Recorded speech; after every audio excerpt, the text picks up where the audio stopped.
With the new Joker movie coming out soon, today we're talking about the first Joker movie from 2019, the first solo Joker film.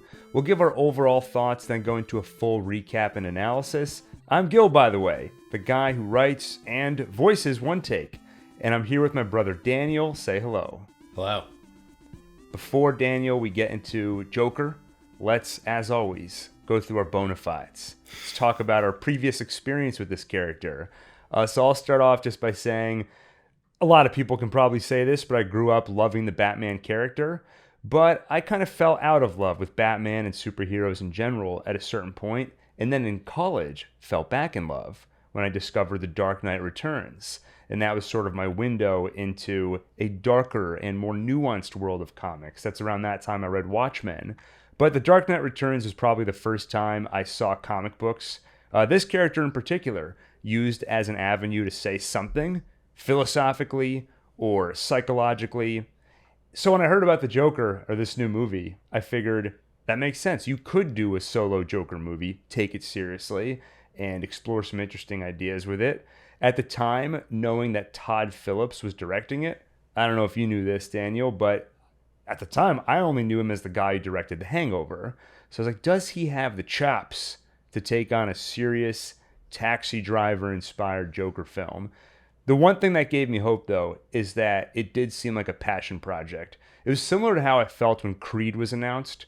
You rewind 20 years and tell me there's a Creed movie coming out, I'd say, cash grab, spin-off. I can't believe they're trying to unbury this franchise and reboot it. But that movie, like this one, was not a studio-mandated thing. Somebody came in with a pitch. Somebody had a vision, in this case, Todd Phillips. And the fact that they were going for an R rating, I don't need the movie to be R-rated, but that at least tells me they aren't constraining it. There is some kind of creative vision here. They're going to let it go in interesting directions. So I was curious, and I'll tell you what I thought of it in a moment. But what about you, Daniel? Any background to add, or did you see trailers and you were like, who's this clown guy? So I definitely had heard of the Joker before. Now, my only bona fides are that I loved the Christopher Nolan Batman movies. That's basically it. Cool. I could have made up something, but I didn't know you were going to ask me about my bona fides. Well, once you sat down to watch Joker, you're like, wait a minute, this doesn't take place in the Christian Bale universe? What is this crap? I thought you were going to say once I sat down to Joker, I asked myself, I was like, do I have the bona fides to watch this movie? I don't belong here. All right, well, why don't we give you the first word on overall thoughts? What did you think of Joker when you first saw it? And now having rewatched it, has it changed your view at all? All right, so what I remember is that when I saw it, I think you might be able to help me remember a little bit. I'm trying to remember, like, what was the cultural dialogue when this movie came out? But, like, in general, I remember people loved it, right? And people were like, it's a masterpiece, it's amazing. And I remember at the time, I had the reaction of, it's overrated, it's fine. Pshaw! Yes, but now rewatching it, I'm like, it's obviously a good movie. Like, it's very good. And so I think I was just being contrarian. But the thing I want to, maybe we're going to get into some of the themes of the movie and stuff. I think I was getting maybe frustrated with the cultural dialogue around the themes of the movie. I think that's more so what bothered me at the time. Like, I think people were saying, you know, the movie, it's compelling. Like, it makes you see things from Joker's point of view, like, and you kind of agree with him. And I remember thinking, that's not really the movie. And if people are interpreting it that way, like, maybe the movie wasn't very good. Like, I started to have some of those thoughts. But anyway, like, watching it now, it's obviously great. And I would totally watch it again. Like, it's a riveting, really well done movie. I remember the cultural dialogue at the time. Some people were saying what you're saying. But the overarching theme that I recall is this movie is dangerous. It tells you that Joker's a hero and it's going to influence people to want to be like the Joker. And I don't even want to get into that whole discussion. But the one part of it I would challenge, and we'll talk about as we get into the details, is some people criticizing the movie will criticize it for not having anything to say. It doesn't condemn the Joker character. It's nihilistic. And I would say that's just obviously not true. I would say if you watched this movie and felt it didn't have a message, I would almost argue that it was a little too on the nose with its message. A character, essentially, the main character, spells it out in the final scene. And if you miss that, and we're like, what's this movie trying to say? I don't know. I don't know what to say to that. And I will say this. The reviews which were saying that, because I was curious, I was trying to remember, what were people saying about this 5 years ago? I dug up old reviews to see what some of the criticisms were. What I just said, I saw in a lot of reviews, but not in any of the big mainstream reviews. These were a lot of some of them, but a lot of these were publications I'd never heard of. But that was definitely a criticism going around. But we will get into those details. I agree with a lot of what you said, Daniel. I think it was a good movie. I think it's elevated by Joaquin Phoenix, and that's what I remembered from watching it the first time. I remember my feeling being this movie was okay. It's not like the story is that groundbreaking, but Joaquin Phoenix's performance really elevates it. Rewatching it now, I still think that's true, but I would also add the overall style of the movie elevates it. The clash of taking a character you're used to seeing in an exaggerated comic book world and then making it sort of gritty, the period piece aspect where it takes place in the 80s and feels very influenced by 70s movies adds a lot. And I actually do think the storyline was better than I remembered. I think it's pretty efficient, especially in the first half hour, where each scene is adding something new about the Arthur Fleck character, adding something new about the world. I think in the second half, it almost becomes too efficient, because what I remember feeling is that it's a gritty movie, but in some ways it feels like a very clean movie where it's like it goes A, B, C, D. Like, of course, that's the next thing that has to happen to get him where he needs to be to become Joker. Again, we'll go into some of those details as we do the recap. But, oh yeah, the other thing I'd say, I don't think it's that groundbreaking a story. We've seen characters that kind of sink deeper into darkness and become a shell of who they were and become terrible. But I say this a lot, but there are a lot of old themes that I think are worth pulling out every once in a while, putting a fresh coat of paint on them. And some of the criticism I've seen toward this movie are, diehard Batman fans and say, this is not Joker. This is not a character you're ever going to see as a criminal mastermind. And so why are we sacrificing this character in favor of this other version that is nothing like the original? And I would say to that, part of putting a fresh coat of paint on an old theme is getting people's attention to revisit it. And I guess for me, I liked taking something we've seen before. It's a way of getting our attention, and it sort of makes these old themes interesting again. And it worked for me. So overall, solid movie. Very curious to see where they go with the second one. Especially, like I said, I think this movie had some very specific things to say. Will the sequel just beat the same drum, or does it have more to add? We'll see. But let's go into the recap. So the period piece aspect starts before the movie even starts, because we get an old-fashioned WB logo. I tried to look up when exactly this logo is from, and I found a diagram that goes through all the WB logos throughout history, and it shows this one in use from 1972 to 1990, and then the next one starts in 1993. And I was like, well, what happened in 1991 and 2? There was no logo? But I think this one was introduced in the early 70s, and there was overlap. That you'd use one logo and then use another one at other times. But all that to say, the logo is from the 70s. So already you're in that period piece aspect. And it makes it feel like not only does the movie take place in the early 80s, it almost makes it feel like this movie came out in the early 80s or late 70s. And it's almost like cheating, because it makes the movie feel more important. Like, this is a movie my dad told me, I saw this movie years ago, you got to check this out. And it's already a classic, and I'm revisiting it. But we start out with Arthur Fleck putting on some makeup. You see a tear rolling down his cheek, forces his lips into a smile, and then into a frown. According to Todd Phillips on the commentary, this is him. He's deciding, is my life a comedy or a tragedy? And over the radio, you get some world building. You hear that the health commissioner has declared a state of emergency. The sanitation workers are on strike. And this is a little bit based on reality. In the late 60s in New York City, there was a sanitation worker strike. And so the garbage was just piling up in the city. I know, Daniel, it's impossible to imagine New York City covered in piles of garbage. So it was just piling up. Later, we'll hear about super rats And if you pay very close attention throughout this movie, you will see super rats, just like slightly larger rats running around in the background. But basically, Gotham is a powder keg, and things are just getting worse and worse. It's ready to explode. We see Arthur at work. So what does he do as a clown?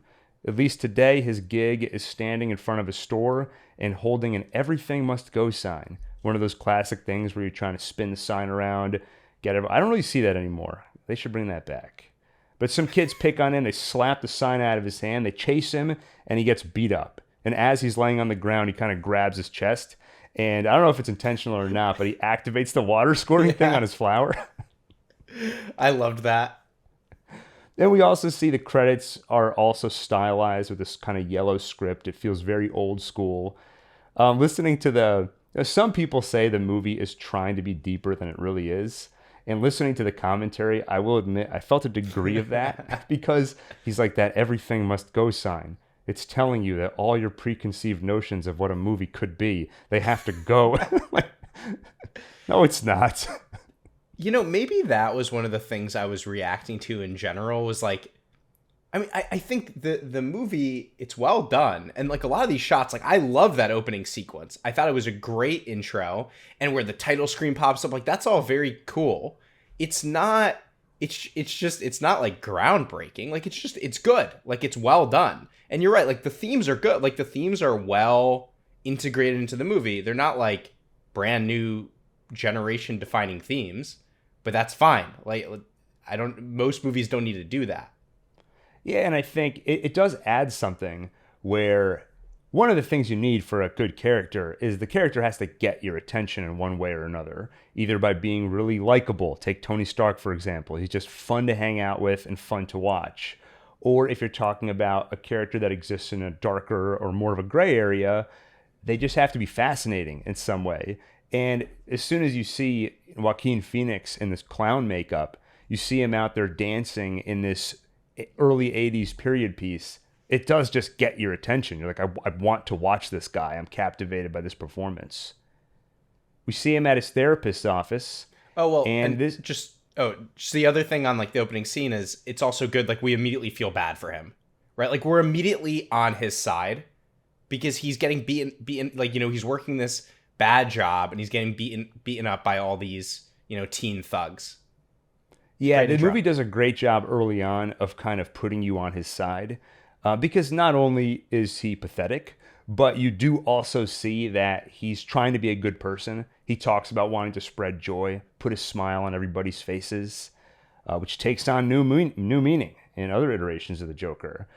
But that's kind of a classic character where you're like, you want to see him do well. You feel bad for him. You see him in his therapist's office. This is one of the first times we see his compulsive laugh, though we don't know exactly what it is yet. He talks about how crazy things are getting out there, and she asks him to share his journal. And at first he has this kind of timid laugh, which I originally interpreted as almost a kid who gets caught without his homework. But now I think he's sort of embarrassed because he's been keeping a journal, but he's also been keeping it as a joke diary because he wants to be a stand-up comedian. So he's about to share his work, probably for the first time, with somebody else.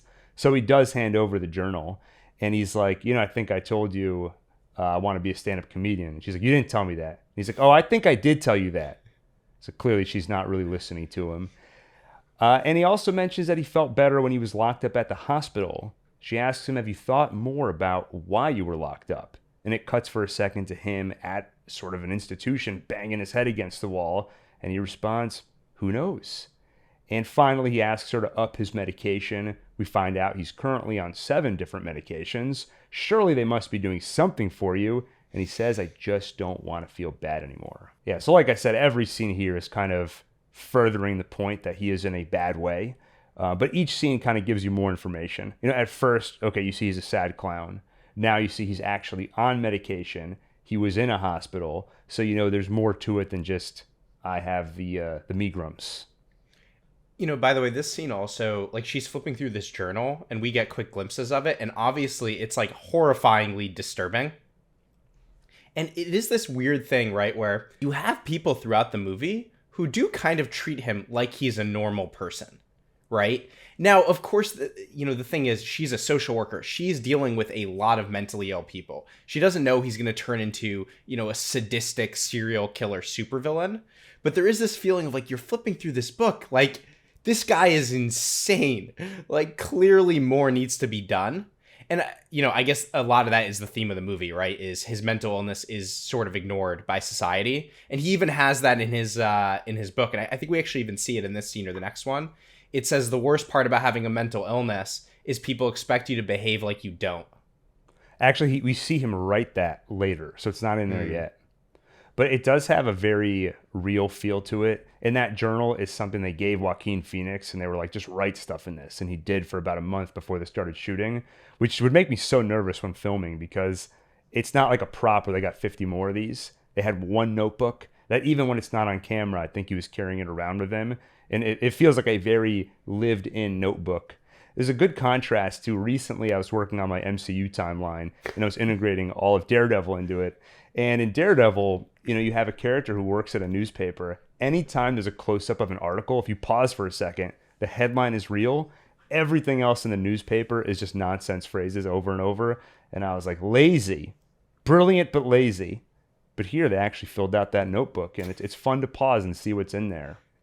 My feeling on the therapist, the vibe I get is that she is a good person, but probably a little beat down by the system. She's probably seeing so many different people overworked. Pretty soon we're going to find out they cut funding and it all kind of falls apart. So there's probably a cynicism there, and we see some of that later from her. Yeah, and I don't think she's a therapist because he asks about asking the doctors to increase his meds. I think she's like a social worker. Okay. We don't need to fight about it. I wanted to make sure I was using the right term, so I actually looked it up, and at least somewhere she was credited as a therapist. But you're right; she's not able to actually prescribe medicine herself. Oh, yeah. I mean, there are therapists who aren't medical doctors or whatever, and they can't prescribe. So that's possible. Like she might just be like a licensed therapist or whatever. So I might not have been wrong. Wait, but on the point of whether she's good or not, later, I mean, we're going to get to this scene later, but when she tells him that they cut the funding, she then goes on this little rant of, the city, they don't care about you and they don't care about people like me. It's like, that is really bad. Why would you say that to this extremely mentally unstable guy who probably has a history of violence? Like, why would you say that to him? Like, that's a crazy thing to do. Well, and specifically later, he mentions, I'm not allowed to have a gun. And it sounds like a very specific, like I was told I'm not allowed to have a gun. And he whispers it. He whispers it. He's like, I'm not allowed to have a gun. It's really creepy in general when he talks like he's like a little kid, kind of. Yeah. Those moments are creepy.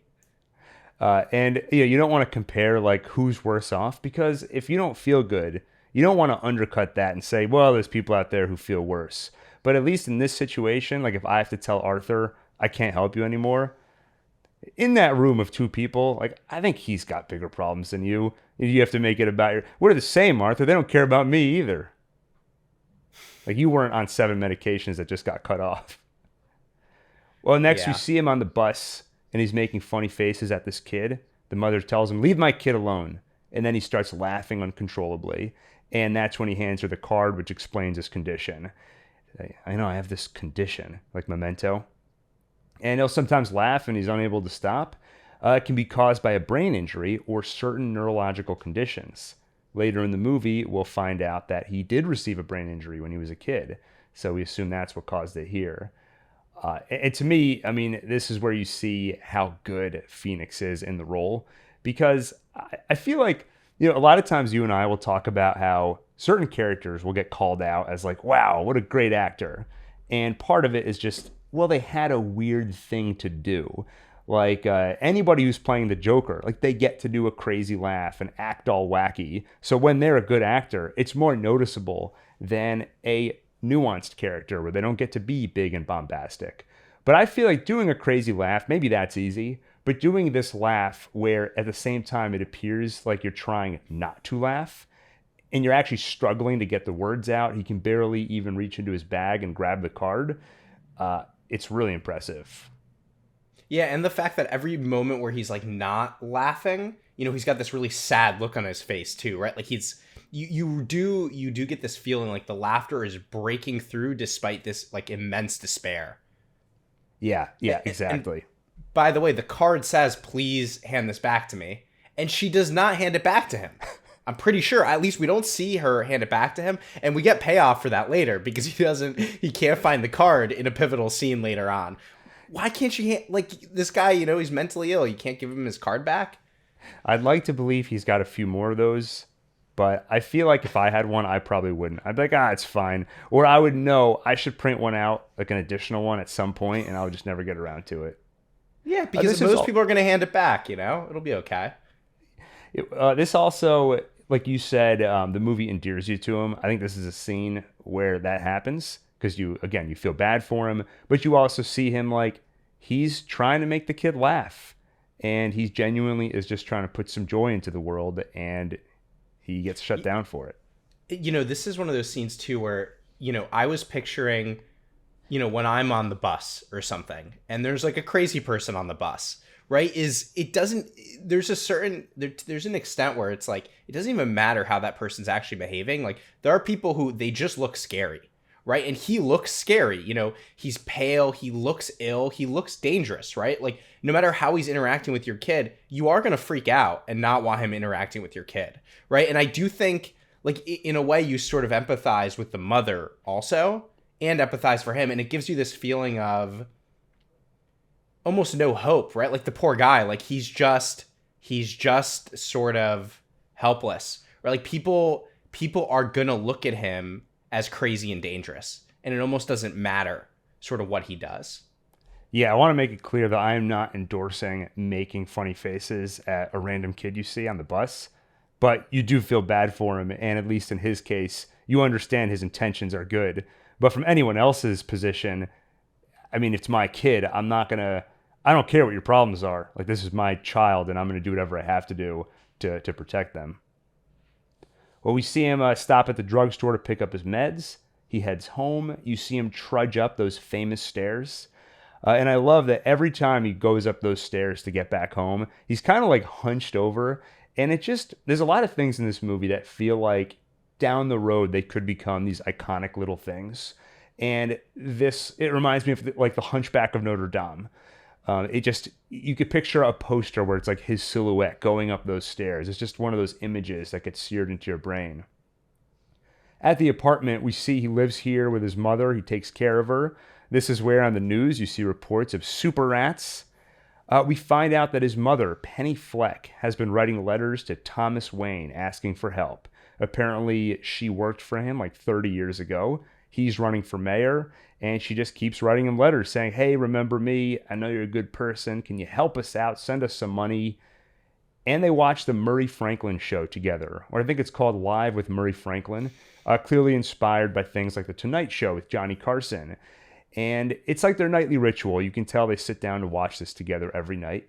I don't know if you remember, Daniel, when we were kids, we all used to get together. It was always in my mom's bedroom. I remember sitting on the floor. Friday nights, we'd watch Full House together. I do not remember that. I must have been really young. Yeah, it was after you were born and you ruined everything. TGI Fridays are done. So they start watching this Murray show, and Fleck starts to fantasize. He imagines that he is in the audience. He's yelling out, I love you, Murray. And then Murray's like, who is that? Put the lights on that guy. I can tell you're special. Where are you from? I live with my mother. Everyone laughs at him. There's nothing funny about that. I lived with my mother too. Hey, why don't you come on up here? And Arthur talks about how his mother always tells him to smile and put on a happy face. And I'm here to spread joy. So normally, now you and I have talked a bunch about how I sometimes get annoyed with like hallucinations or dream sequences, but usually because they're used as a cheat code for some kind of character development or catharsis, and they don't feel very true to life. Because normally, I have a lot of dreams. I don't think I've ever had some deep, unrealized revelation about myself in a dream. Usually it's stuff that's already on my mind. And in this case, all we're seeing is some fantasy fulfillment, the kind of thing people do use their thoughts for, to fantasize about something. So it tells us a little bit about Arthur, right? Where he really looks up to Murray Franklin. He feels laughed at for his station, but also feels proud. He does take care of his mother. On the commentary, Todd Phillips talked a little bit about how maybe there's also some narcissism here, where he wants that recognition. He wants people to pay attention to him. Yeah, I mean, it's definitely narcissistic, right? Like the idea of being called out from a crowd and being told that he's special. Yeah. Yeah, it's funny because, I listened to the commentary, as I brought up like 5 times. I think in the future, I might not do that, because then the temptation is to basically just repeat the commentary, for every scene. Todd Phillips said this. I intentionally didn't look up any commentary or any other reviews about the show or anything, because I figured you were going to have researched that. So, otherwise, everything you tell me, I'd be like, yeah, I saw that. And then we wouldn't have anything to talk about. And then what's the conversation? Because at minimum, we can fall back on me explaining stuff to you. Yeah. Well, we see Arthur at work. There's another iconic shot here. Wait, what was the commentary on that scene? Oh, it was what I said about how there's some narcissism there. Oh, okay. Yeah, all right, so I got it right. I got it right Yeah. when I agree that there was narcissism. Yeah, yeah, there you go. Daniel, you're very special for recognizing that. Where everyone's very proud of you. That's for the DVD commentary on our commentary of Joker. So we see Arthur at work. There's an iconic shot here where he's like pulling on his boot. I guess he's like loosening it maybe. Yeah. And you see the shot from behind. Arthur's not wearing his shirt, and he's so thin and lanky. He looks like a spider or something. So in general, they do a lot of these scenes, or Joaquin Phoenix does a lot of these scenes, where his shoulder blade is just like totally sticking out of his back. I was going to ask, like, what exercises do you think he does to do that? There are a lot of scenes where it's like he's got like a third arm sticking out of his back. I don't think it's like he has a really muscular shoulder blade. I think he's just so thin, his bones are sticking out of his back. But it is also a postural issue. It's called like winging, I think.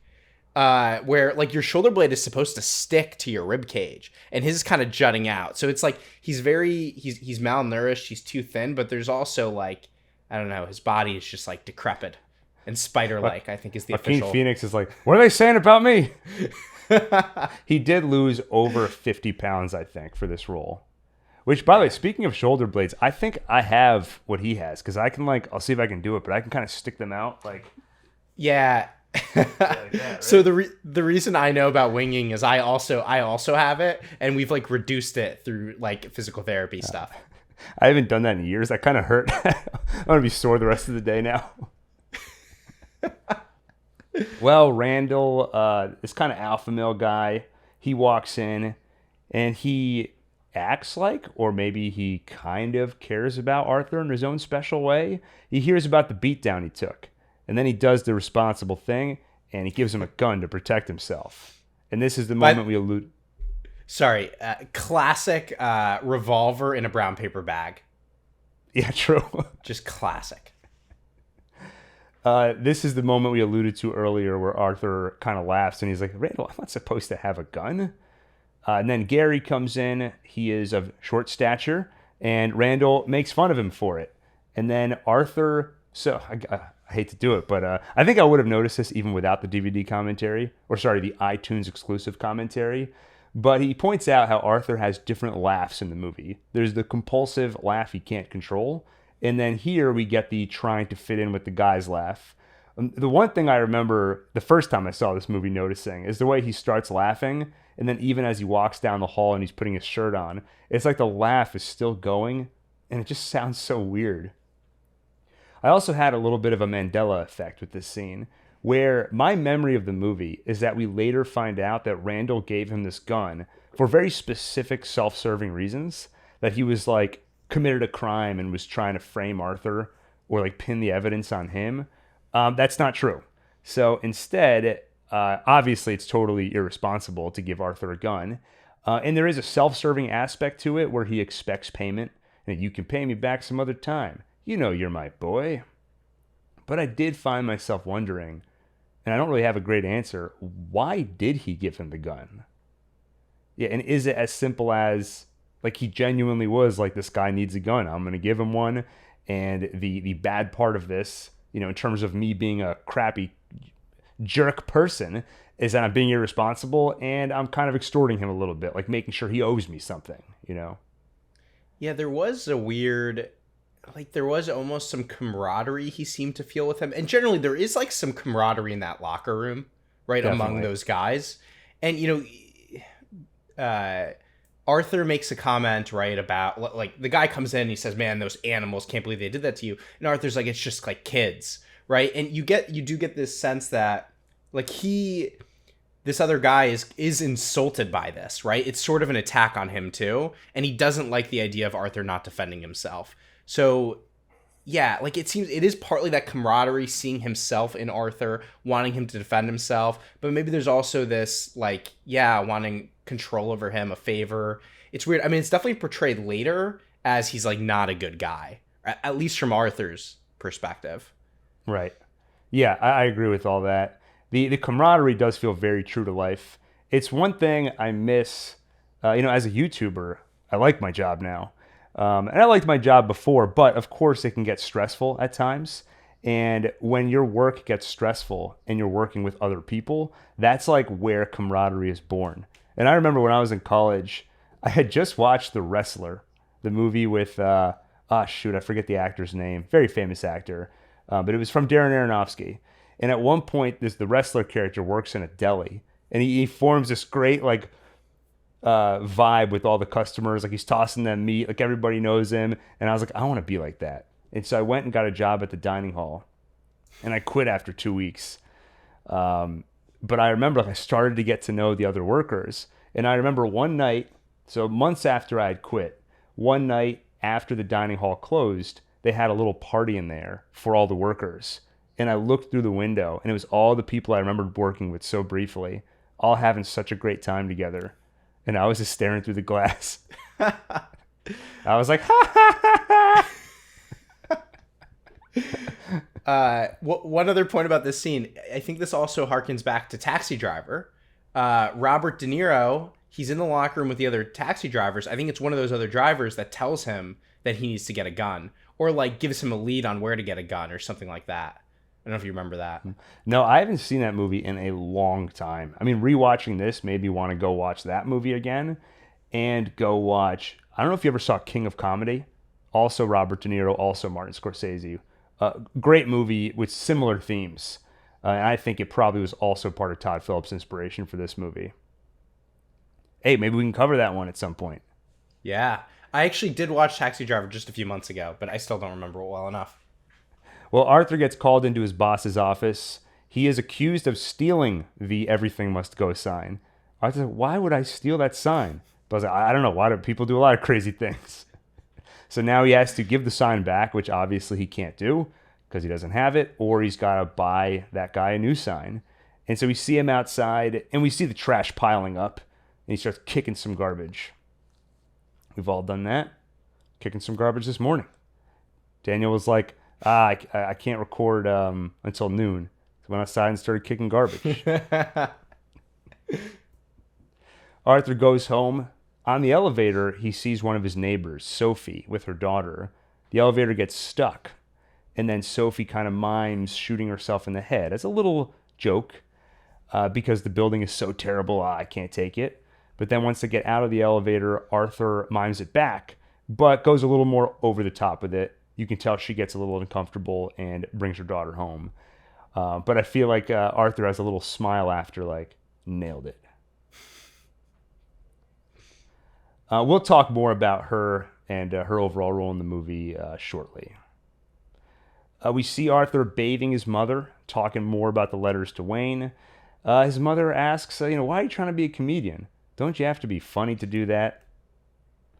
This is probably the first point in the movie where you're like, we already knew she was a little bit delusional in writing all these letters to Thomas Wayne. If not delusional, at least very desperate and looking for support in the wrong places.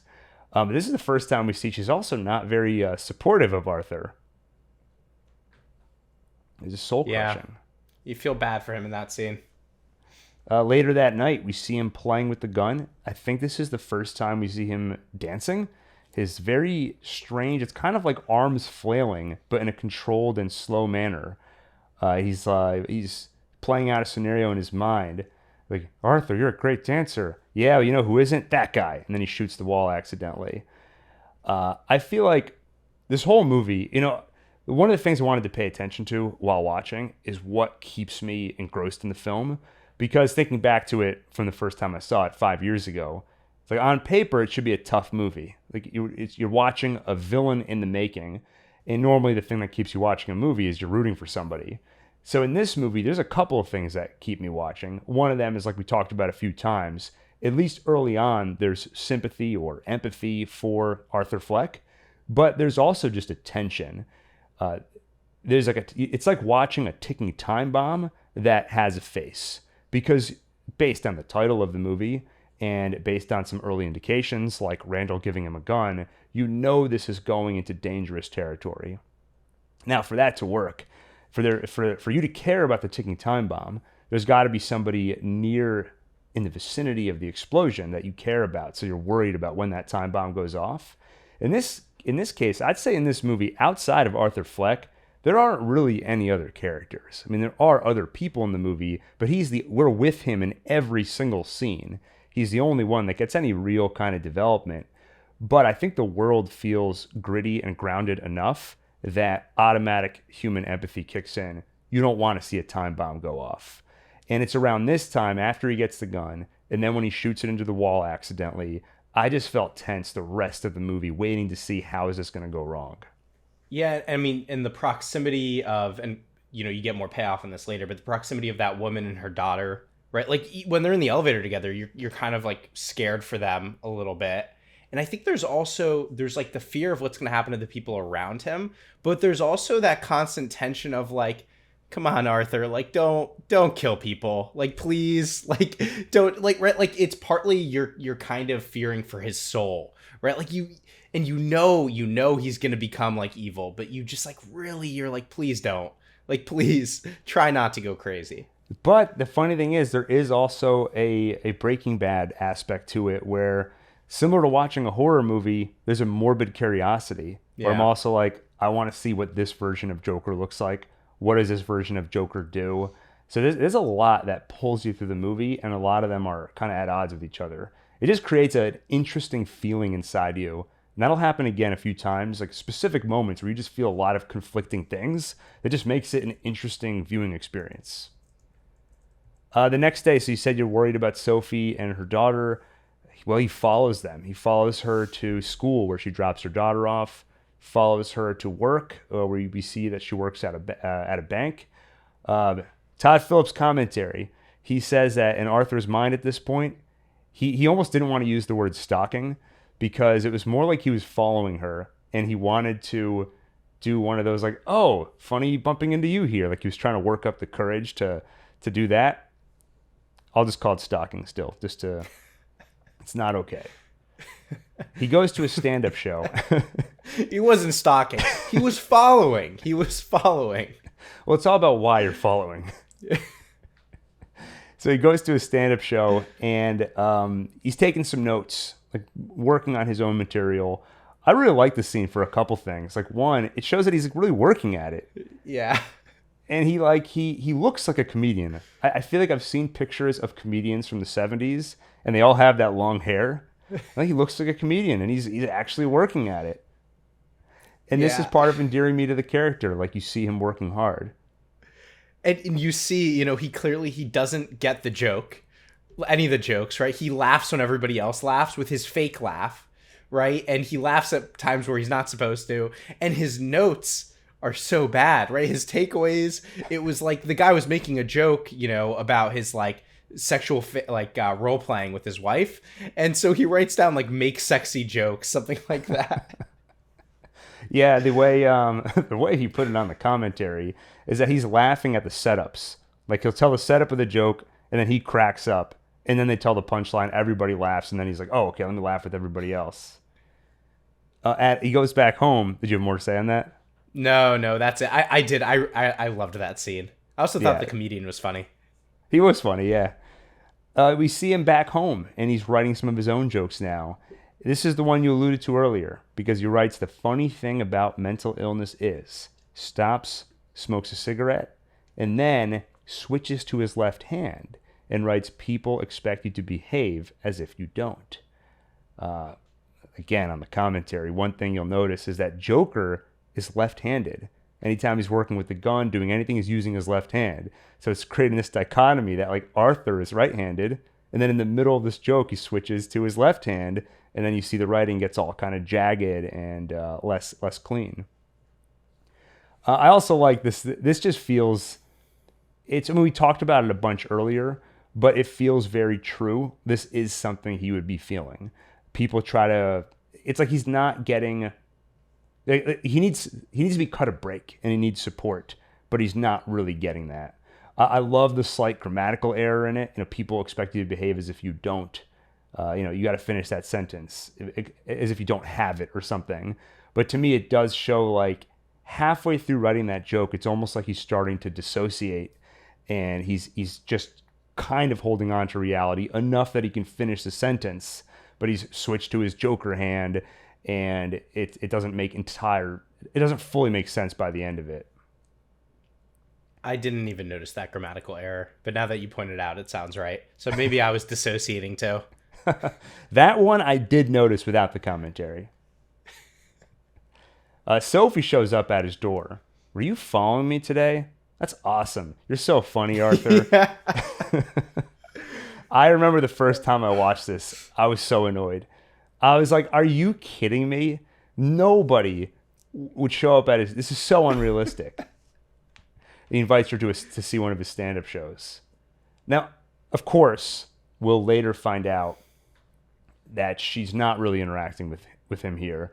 For the next 30 to 40 minutes of the movie, it's like their boyfriend and girlfriend. She's there by his side all the time. But we'll find out that all of this is a hallucination or a fantasy. And I figured, Daniel, we can just talk about that aspect of the movie here.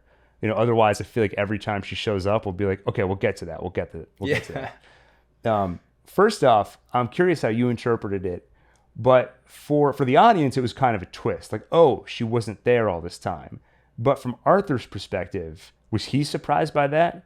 Or was this a fantasy as much as him being in the audience at the Murray Franklin show is a fantasy? I mean, I mostly just thought of it as a fantasy. Like, he never seems confused at some point, right? Like, when it's revealed that it's a fantasy, he doesn't seem confused.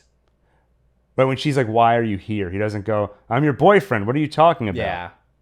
Yeah. And you'll see a couple times in the movie when he wants to make sure things are real, he'll kind of start like feeling like, is this really happening? Mm-hmm. And when he walks into her apartment, he starts like feeling her couch. I took this from the commentary. For a second, I was like, I think I noticed that, but no, I heard him say it. He starts like touching stuff in her apartment. So it seems like it's him confirming like, yeah, I'm actually here now. So I think it's like, I've been fantasizing about this the whole time. Now let me go and try and make it real. I'm going to show up at her place and see if I can get support, see if I'm accepted. Another thing that was really creepy in all of his hallucinations with her was Arthur takes on this attitude or demeanor of like what he thinks a cool person does. Do you know what I mean? Like when they're walking together out of the comedy club, he's talking... I can't remember exactly. Like the way he's talking to her, his body language, it looks like it's sort of like in Spider-Man 3 where Peter Parker does what he thinks a cool guy does. Like Arthur takes on that demeanor. It's the same way when Arthur's talking to her about stalking her and stuff. It's so messed up, but he has this demeanor like, oh yeah, this is so smooth. And then afterwards he feels really proud of himself. There's this weird clash of that sort of fake cool guy demeanor and how sort of messed up everything is. Right, when she first comes to his door, in his fantasies, were you following me? Like, I was at the bank. I was hoping you'd come in and rob the place. And he's like, well, I have a gun. And she's like, that's hilarious. And she's always saying the stuff that it's wish fulfillment. Like when they see, after he kills the three guys and they see a newspaper article, she looks at it and she's like, I think the guy's a hero, But I remember at the time originally seeing this, I was not really a fan of her entire arc here. The whole thing of having a fake girlfriend, finding out she isn't real. I think on one hand, I don't like it just because the movie's trying to get away from superhero movies. It's trying to get away from... everything must go, Daniel. All the preconceived notions. It's trying to really be like down, dirty, and gritty. And to me, like twists aren't gritty. Twists are like, how cool is this? Like you didn't see that coming. And this felt like, I don't know that we needed that. And even putting the twist, yeah, go ahead. It was also, okay, I think it would have worked better if it wasn't a twist, right? If it was obvious from the, because you do kind of think at the beginning, you're like, so somehow this is real. Like I remember feeling that tension the first time I saw it. But if instead it was just, here's another one of his fantasies, just like with the talk show, I think that would have played better. And the fact that like they did mean it as a twist, because later on they do this whole reveal, right? Of they go back and they show every scene. Here's him walking with her. Whoa, but actually she wasn't there, and they take her out of the scene, and they do that several times. To me, that was like cringy, because it's like now they're hitting me over the head with the fact that this is a big twist. Whoa, blow your mind. That was probably the dumbest part of the movie, I thought. Well, and it's like, what's the implications of the twist? It's like, I don't know if you knew this, everyone in the audience, but this Joker guy, there's something a little off about him. You didn't know that before. So, yeah, I just don't know. Not even just the twist. Like, let's say you get rid of the twist, and we know from the beginning that it's a fantasy of his. I don't know what it adds to the movie. We already know he fantasizes. I guess, you know what? It does help us see how he sees himself and how he wants to be seen. And he wants to be seen as a hero for what he did. So it's hard for me to separate my feelings, because just overall, I don't like the reveal and the twist. It's hard for me to imagine how would you have integrated this into the movie without that. So I could see a way it would work, but at least as it stands, it has never worked for me in the movie. So I still liked a lot. Like I thought it gives good contrast in a lot of scenes. So for example, when he's by his mother's, bed in the hospital, and she's being the supportive girlfriend, gives him a kiss on the cheek and says, "I'm gonna get coffee. Do you want some?" They do that a lot where, initially it looks like a normal couple, and he looks like a normal guy, but he's not. I think that uncanny valley creates tension throughout the movie. All right, I like it. You were listening to the commentary, weren't you? No, I was not. This is for my own noggin right here. We see Arthur performing at a children's hospital. I think my favorite scene of the movie. This is such a good scene. Basically, he's dancing, stomping his foot. The gun slips out of his pants. So he runs after it, and at first he accidentally kicks it further away, so he's like stumbling. Then he finally gets a hold of it, does some quick thinking, comes up with a cover story very fast. He starts kind of shushing this big smile. The story he's going to go with is that it was a prop gun. Obviously, it's really funny, isn't it? But this is what I was saying earlier, all those clashing tones that come together into just this weird feeling, because it's such an absurd thing to see. A clown scrambling after a gun at a children's hospital. So there's a dark comedy to it, but then also this is such a horrible turn. You know he's going to get fired. It's maybe he's going to get in trouble again. He'll have to go back to the hospital. You just know it's an awful turn for him, but at the same time, you can't help but laugh a little. It's such a funny scene. And it's also, I love him in his full clown outfit. He looks like the Joker, right, when he's dressed up that way. And the aesthetic of the movie is awesome. And the aesthetic in this scene was great. Yeah, agreed. Of course, he gets fired immediately. And Randall throws him under the bus because he tells the boss, Arthur tried to buy a gun off me last week, which I don't know why he had to do that. He's throwing salt on the wound. I guess he's trying to paint Arthur in the worst light possible as a preemptive strike in case Arthur comes out and says, hey, Randall gave me the gun. So he's just trying to throw slime on him so nobody will listen to him. Now, on the subway ride home, this is the pivotal scene. He sees 3 Wall Street rich punks harassing a woman, and then Arthur catches their eye, and one of them says, I know what'll show him. So he breaks into song and starts singing, Send in the Clowns. The lights flickering on and off. He's getting closer to Arthur, and they start beating him up. And then Arthur shoots them all. One of the guys tries to escape. Arthur chases him out, shoots him, and puts a few more bullets in him too, just to be safe. Daniel, have you ever had somebody sing menacingly at you? I don't think so. I have mixed feelings about this scene. On the one hand, I think the first time I watched it, I was probably so engrossed that I didn't have any nitpicks or anything. But watching it again, I don't know, the guy breaking into song felt very, I just can't pick, like if I picture like Wall Street D-bags and I think of them picking on somebody, I just don't see them breaking into song. And Yeah. then there's the stylistic flourish of like now the subway lights are flashing on and off. And just how many times have you seen that in horror movies, for example, where it always happens at the most opportune time for the movie's tone, the most inopportune time for the characters. But what I will shout out stylistically, we haven't talked about it yet, but the score for this movie is so good. And there's sort of like a repeating Arthur or Joker theme that kicks in at various points. This is one of those points. Very foreboding, very downtrodden and melancholy. And it, of course, kicks in here in this scene. So I don't know. The first time I watched the scene, I loved it. On subsequent viewings, still good, but maybe it goes slightly over the top for me and undercuts some of that grittiness. Yeah, I still, even if parts of it are over the top, it still looks so cool. The grimy train, the flickering lights, and then I think my favorite part is when he's running on the subway platform, like carrying the bag, so it's kind of awkward, but like running with the arm extended out, shooting at the guy. I thought that was very cool and also very Joker-esque. Yeah, true. Yeah, it reminds you of stuff from like The Dark Knight where he's like walking out of the hospital when it blows up behind him. Joker always has this like clumsy feel mixed with competence, right? Like he's acting goofy, but his aim is still good. Like he's still gonna kill you. Right, running looks like he's in free fall sideways. Like it's just a weird, interesting kind of run.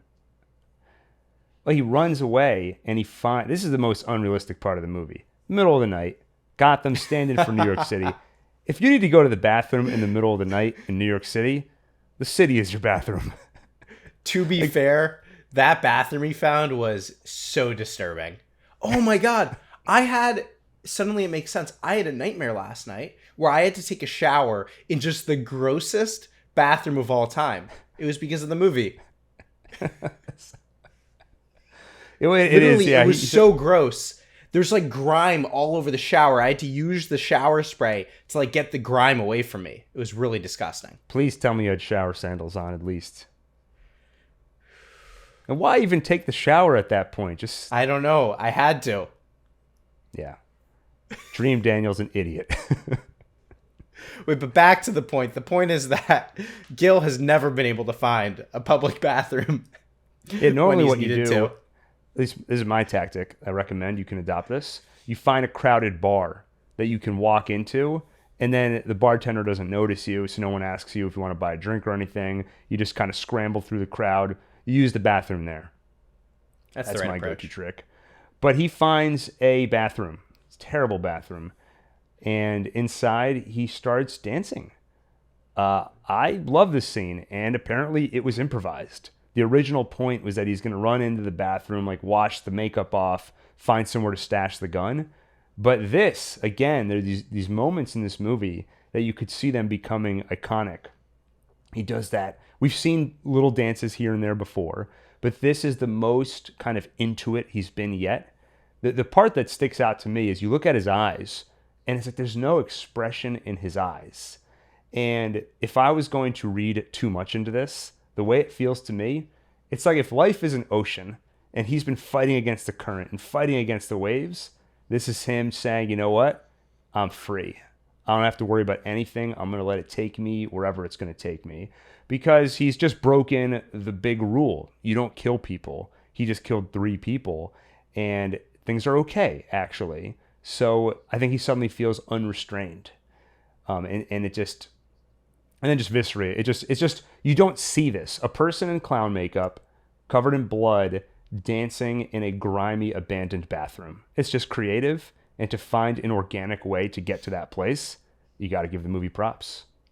And how do you interpret is that how you interpret his dancing in general? Is like he dances more and more throughout the movie, and it really seems to go with his sort of Joker alter ego. Do you see the dancing as that's him sort of embracing his illness? It's him like going with like the music that he's hallucinating. It's going with the flow. It's embracing this sort of evil side of himself.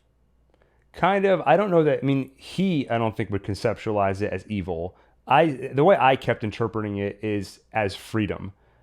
And I think for him, like when I'm free, I can dance and I can just be myself and be merry, you know? And I think Todd Phillips really wants to make a musical.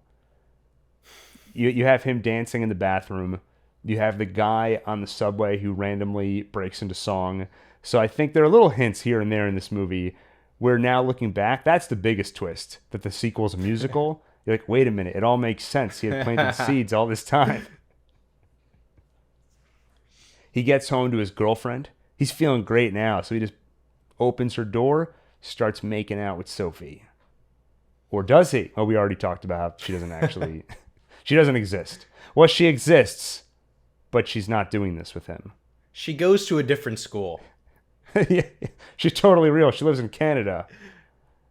So he collects his things from work because he got fired. This is the classic, fill up the box with all your things and leave.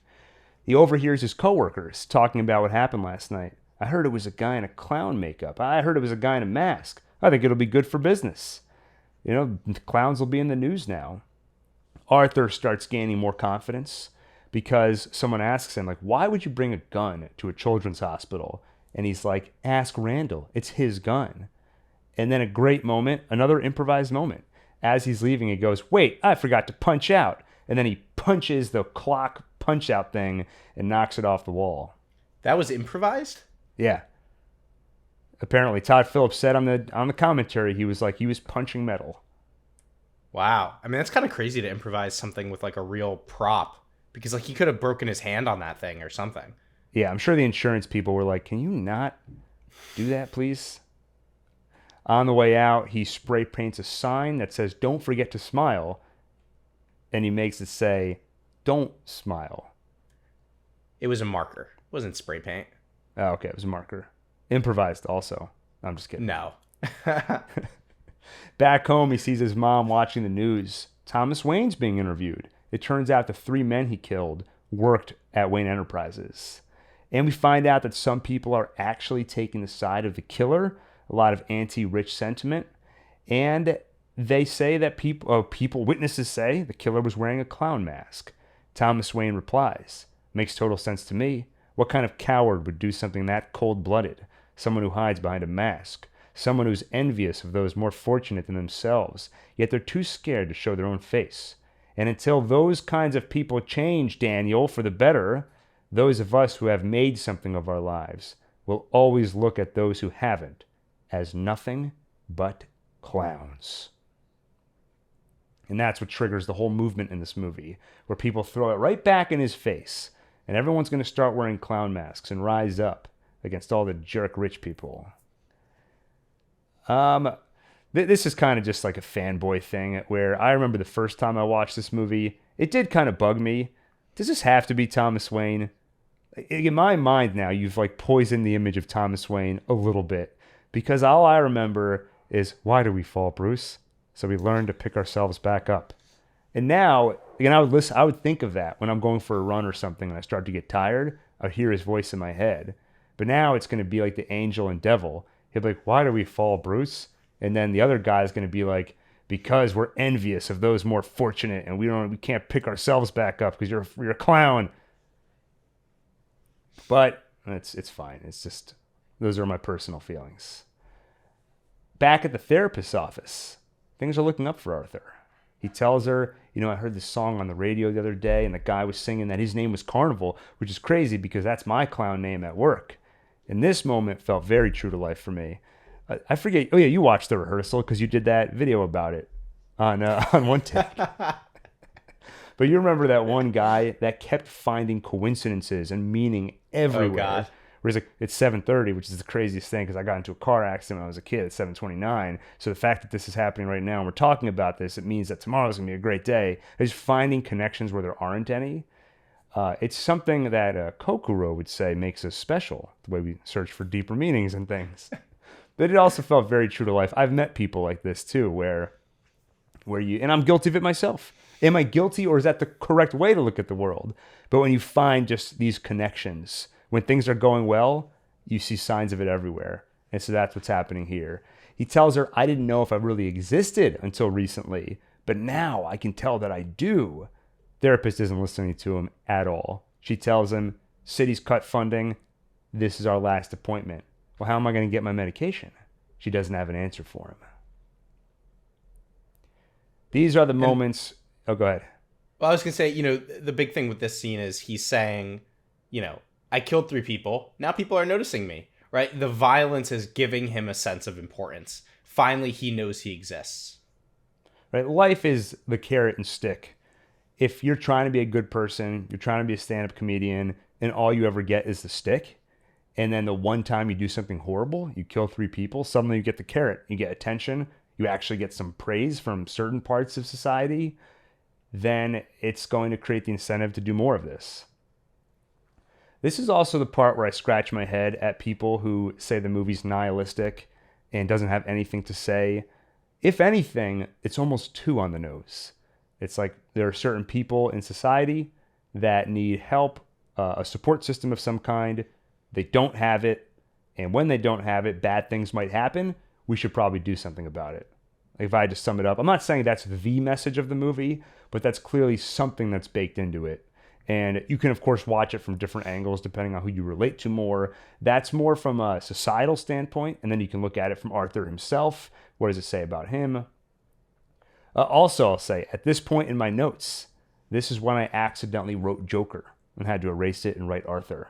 So at least subconsciously, I guess, this is the moment where he became Heisenberg. That night, we see Arthur attempt stand-up. Sophie's there in the audience to support him. She's not really. And he pretty much bombs. He can't stop his laughter. He gets out one kind of terrible joke, and then the laughter kicks in. He tries to keep going, and then that Smile song happens, which that song was stuck in my head for months when this trailer kept playing. I remember the first time I watched this, feeling a little annoyed that we didn't get to hear more of his routine, because you can see him talking, and I was like, such cowards. They couldn't think of more jokes for him to say. But later we do hear a little bit more. Also rewatching it, the killing happens a lot earlier than I remembered. He kills those 3 guys, I think at the 30-minute point. And it's just funny if you think of this as sort of escalation, like him sinking deeper and deeper into the Joker personality. It's like killing people happens first. And then even worse than that, he bombs his first try at stand-up. And I'm not saying the killing happened too early, but I do wonder if it did. Because this is probably around the time where I start to struggle with my empathy for the character. And I wonder if he could have held on to it longer if the killing happened later, or you found more of a slow burn. I'm not sure. It's something I thought about. Though some people would say, some of those naysayers I mentioned at the beginning of this review, would say that your empathy never stops, and it ends with him as a hero, and this movie's terrible for that. I mean, it definitely doesn't do that. Like, I think this is what we talked about when we saw the Joker for the first time, is like, you gotta be really sick to watch this movie and think he's the hero. Like, what do you... Like, of course you can have some empathy for him, but, like, he's obviously horrible. Like... The strongest argument I saw was that Todd Phillips clearly did not intend for it to come off that he's the hero, but the cinematography overrides all that, and it makes him the hero. And I'm like, I don't know, you have to plug your ears to do that, because it's playing the most sad and like horrible music that just twists you up inside, regardless of what's happening on screen. Just hearing the score makes me feel sick to my stomach. I don't know how you can watch it and take that away. Yeah, and honestly, even if the cinematography and everything was done and the music was triumphant to make you feel like he's the hero, you wouldn't feel that way because he's a horrible villain. You see him do these horrible things. If anything, it would just give you this like uncanny, not uncanny, it would give you this like horrible feeling of, you know, the contrast of like the this triumphant music and no, this guy's evil. So I don't know how you could watch this and think he's a hero. I do think the one place I can understand some pushback is that he doesn't really lose anything in the end. Like ideally what would happen is that he thinks this will all make him happy. And so he's rolling with this new movement he started. He stands up and gets all the attention. He should be unhappy in the end or somehow punished for what he did. And of course he ends up in the hospital but he seems like he's doing well. You hear him laugh, and we'll talk about this at the end, but it's one of the more genuine laughs you hear in the movie. And he's running around, they're chasing him. He seems like he's having a great time. There is a slight moment where, again, when he's outside in the middle of all the riots, he stands up in front of them. I feel like his smile kind of fades, and then he draws a smile out of blood. And maybe that's a moment of the mask slipping off where he's like, I did it. I'm the king. But I don't know, like what I had to do to get here, I don't feel great about it. But it's only a moment. So I could see that argument that maybe he should have been quote unquote punished by the movie a little more. And I think that would have been true to life. I don't think he would be happy at the end of all this. But we'll see in the sequel. Maybe that'll right all of this. Well, after his bombing at the stand-up routine, he goes out with Sophie. This is where they see the clown killer article, and she's like, I think he's a hero. Gets home after this great date. He's in high spirits, dances with his mom, and then he has a peek at her latest letter to Thomas Wayne. I do not wish to bother you over the years. I did not wish to bother you over the years because I know how much pain and suffering our love has caused for both of us. I realize this might open me up to ridicule, but I need your help. Your son and I need your help. Twist. He is Thomas Wayne's son, maybe? Cut to one of the more uncomfortable parts of the movie for me, because his mom has been a very delicate character, and you only see him taking very good care of her, trying to do his best. And now he's banging on the door, he's yelling at her, you're going to give me a heart attack, stop. And so finally he calms down, and he just asks calmly, is it true? She says, it is true. I was in love. Thomas Wayne was in love with me. We figured it was best to keep it a secret for appearances, and I couldn't tell anyone because I signed some papers, an NDA of some kind, presumably. She calls him here. I didn't pick up on this first time I watched it. She calls Arthur Happy, like as a nickname. You know, she says to him about Thomas, he's an extraordinary man, Happy. And I was like, did I miss that? So I looked up a transcript of the movie, and throughout the movie, she does refer to him as Happy. And then in that research, I also found an earlier draft of the script where there's a conversation between him and Sophie, and she asks him, why did she call you Happy? And he tells her a story about how when he was a kid, everyone used to make fun of him. They'd call him Happy, but not in a nice way. So in the 10th grade, he got sick of it. So sick of it, he took a razor and carved a smile on his face and went into school to be like, who's happy now? And then after that, his mom adopted the nickname, but in a nice way. And so I'm like, I don't know if this is a real script. This happened with Prometheus. There was a version of an old screenplay there that had a lot more dialogue with the engineers and stuff. And then I think it came out later that it was a fake script, but it looked real because it worked in a lot of scenes that actually were in the movie. But I saw an interview with the head of the makeup department who did confirm that at one point he had scars, like in an earlier draft of the script. So I think that was real. That was something that was in the movie at one point and got cut out. Anyway, all of that to say, so back to just analysis mode, not fun fact mode. One thing I remember about this movie, and I said this at the beginning, is that it does have a very gritty feel. But sometimes it also has a little bit of a Hollywood sheen to it. Part of that, I think, is twists. Twist. Sophie wasn't real this whole time. Twist. You're actually Thomas Wayne's son. And I'm not saying twists are inherently bad, but it's almost like it happens too efficiently. So it's like we need a bunch of stuff to happen to turn him into Joker. Like, okay, he gets fired because he had the gun at work. The next day, therapist can't see him anymore. The next day, finds out he's Thomas Wayne's son. And if his mom is so careless as to write that into a letter and leave it out in the open and have Arthur be the one to go send it himself, it's hard for me to buy that this has never come out until now, the most inopportune time possible, where he's turned into this very delicate powder keg. This is the moment where he finds out about it. It's not a huge knock against the movie, but it was just me trying to untangle, why does this feel a little clean to me and a little less gritty? I think that's where it comes from.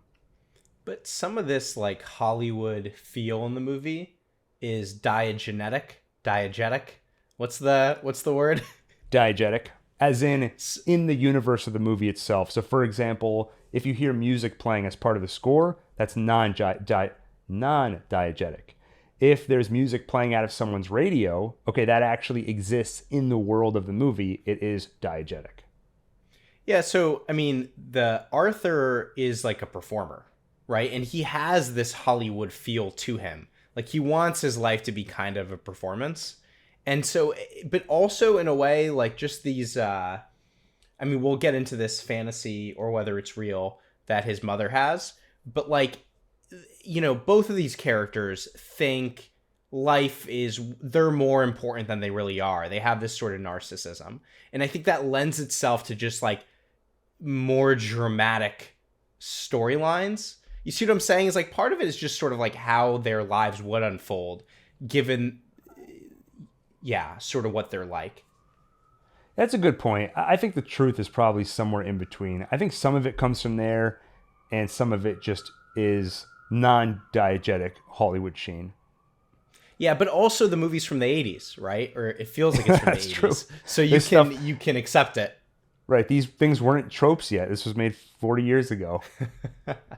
The next day, Batman and Joker finally meet. Arthur pays Wayne Manor a visit. We see a young Bruce Wayne. He slides down a pole. This was a reference, according to the commentary, this was a reference to Adam West Batman, who would slide down the pole to get into his Batcave. So you see Bruce is like on the porch, and there's just like a little pole. He like slides down it to get to the ground. Arthur does a little magic show for him. And then Alfred comes out, and he's like, "Get out of here. Your mom was delusional, you idiot." I saw one snarky review of this movie. They hated the movie, and they were like, "There's a guy there who tells him to leave. I guess I'm supposed to assume he's Alfred." I'm like, if you want to. I mean, it is Alfred. It doesn't really matter. It's like, that's the biggest problem with this movie. They did not properly establish the butler. If he even is a butler, they never even said that. I'm just filling in all the blanks here. Actually, didn't occur to me that he's Alfred, but yeah, he probably is Alfred. He has a British accent, but who cares? He can be Alfred. He cannot be Alfred. Doesn't matter. If you turn on the closed caption, it says Alfred. Oh, okay, cool. Back home. Well, so this is Arthur's first hint that maybe what he learned from his mom isn't entirely true. Or is also, it? We'll Bruce, man, what an idiot this little Bruce kid is. You know, this true. creepy clown guy comes over and you just go let him jam his fingers into your mouth and form a smile. You know, I felt the same way at first, but I quickly felt otherwise. I think the feeling we're supposed to get, and that I do get, is he has lived such a sheltered existence. It's like he doesn't even know to be weary of this stranger who shows up at his gate. But you would think, at least viscerally, like when someone pushes their fingers into your mouth, you would just have a repulsed reaction to it. Yeah. Apparently, Joaquin Phoenix kept trying. He's like, I don't want to actually put my fingers in his mouth. Like, that's just too weird. But the little kid was like, just go for it. Like, we want to get the scene to be really real, you know? Really? They were arguing over whether he'd put his thumbs in his mouth or not in this scene? Well, I mean, if it were you as an actor, wouldn't you feel uncomfortable? Like with this little kid, you'd probably try to keep them like just on his cheeks. No, they're actors. Like, I would still feel weird about it. Yeah, it's weird. I don't know, but you're actors. Like, I don't just that feels dumb. Like, there's so much stuff that happens in movies that feels like a really weird thing to draw a line at. All right, well, yeah, Joaquin Phoenix. He's like, first they make fun of me for looking like a giant spider, and now this. Joaquin Phoenix is like, that's my natural shoulder. That's why next time I see a kid, I'm just gonna jam my shoulders, jam my thumbs into his mouth. Well, back home, Arthur finds his mother getting wheeled out into an ambulance. Apparently, some couple cops showed up to ask him some questions about the murder. He wasn't there. They talked to her, and she had maybe a panic attack of some kind. Take her to the hospital. I guess they told Arthur that she had a stroke. Outside the hospital, the cops finally get a chance to talk to him. You know, is it true you were fired for bringing a gun to a children's hospital? No, it was a prop. So why were you fired? They said I wasn't funny enough. Can you believe it? I feel like he's pretty witty here, actually. And I think as he grows more confidence, he's like growing into his Joker character. And then he goes into the hospital, but he walks into the exit side, the glass, and he's like waving, like, why won't it open? Daniel, on purpose as like a gag, or he genuinely accidentally walked into the wrong side. The character, I mean, not the actor. It seemed accidental. That's how I read it as well.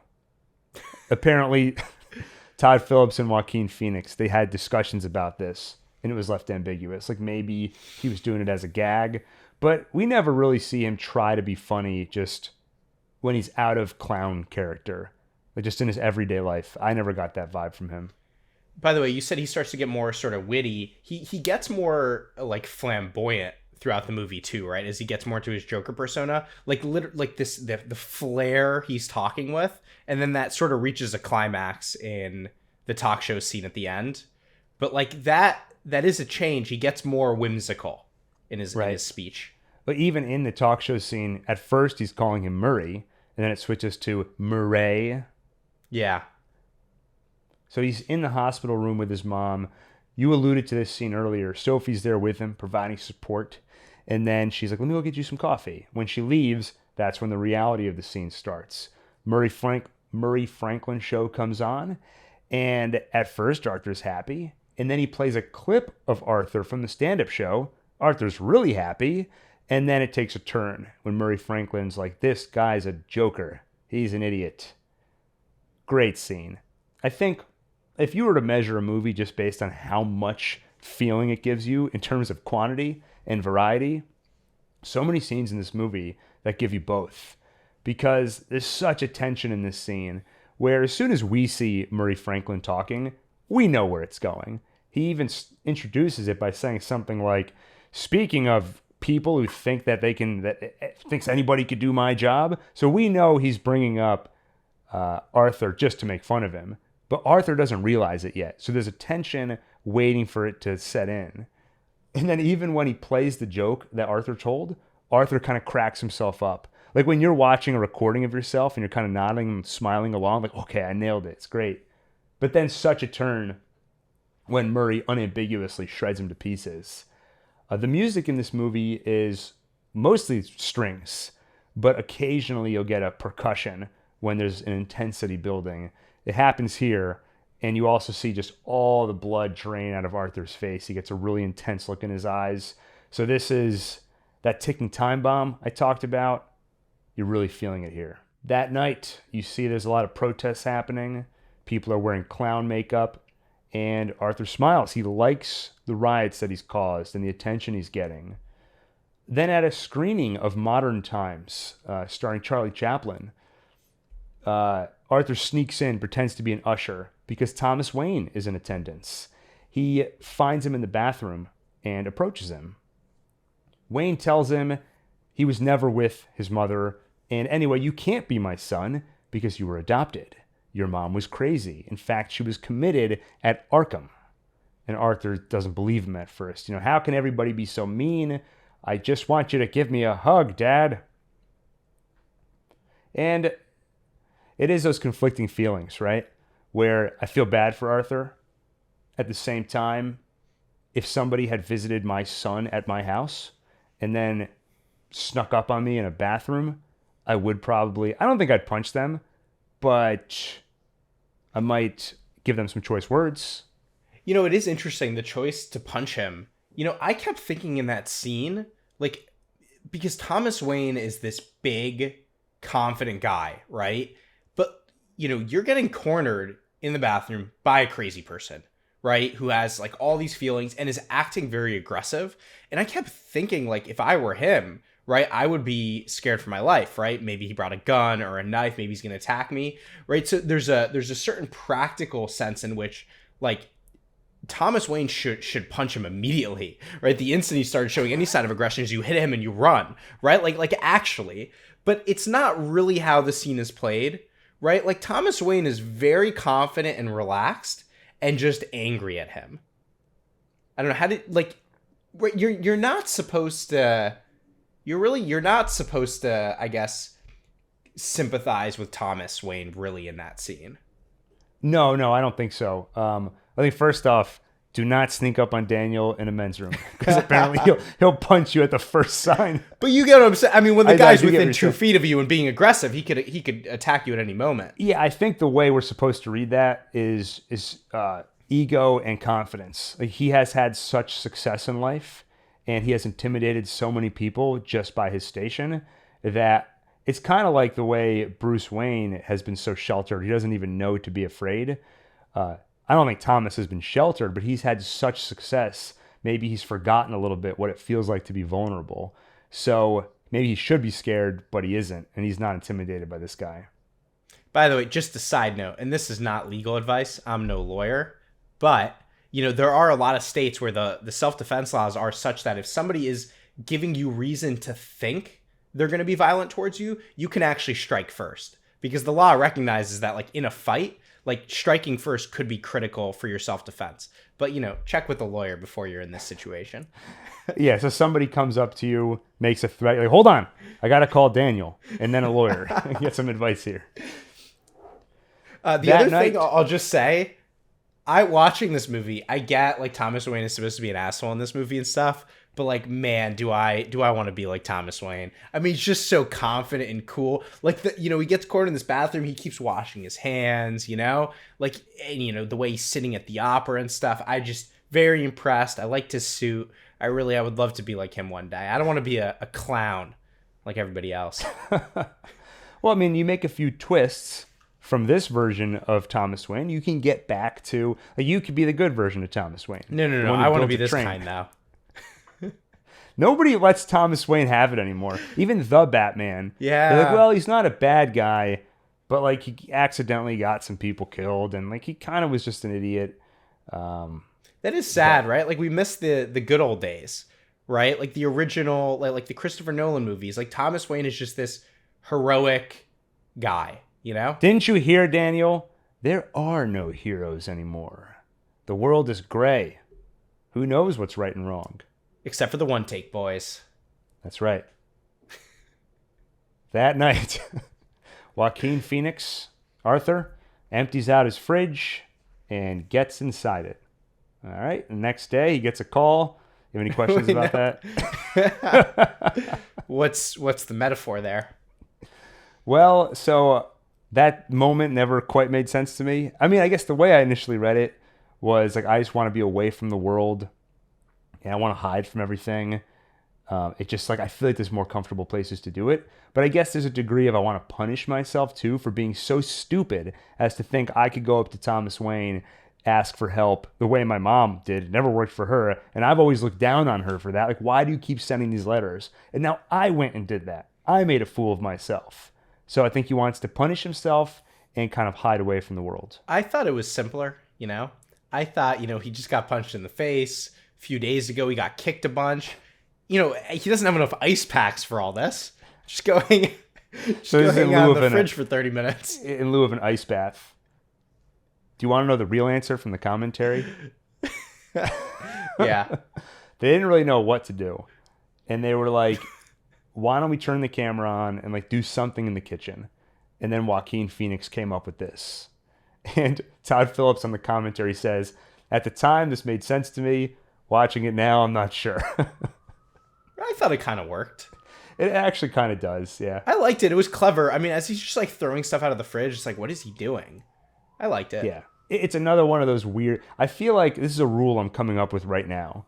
But the weirder you can make something, and then at the same time integrate it into a story where it feels organic, that's like an achievement. To just get something weird and different, but make it feel like it fits. So, yeah, the next day he gets a call and he's invited to be on the Murray Franklin show. Fun fact here, not from the commentary. This one is stolen from somebody on Reddit. But he gets a call from the talent coordinator, Shirley Woods. The talent coordinator for Johnny Carson was Shirley Wood, singular. So there you go. Oh, and this is one of those moments, pulled from the commentary, but while he's on the phone with her, you see him just start touching himself. He's kind of like feeling himself, like his head and his body. It's like making sure I'm here and this is real, because he thinks maybe this is a fantasy or a hallucination. I'm getting invited onto my favorite show. I did not notice that, but that's cool. Yeah, I didn't pick up on that myself. He goes to Arkham State Hospital. He wants to dig into the truth. Asks for the file on his mom, and the clerk goes and gets it for him. And he tries to open up to the clerk a little bit. He's like, things are crazy. I took it out on some people, and I thought it would make me feel bad, but it really hasn't. And the clerk is just like, what? What are you talking about? And he finds the file. He starts reading it to him.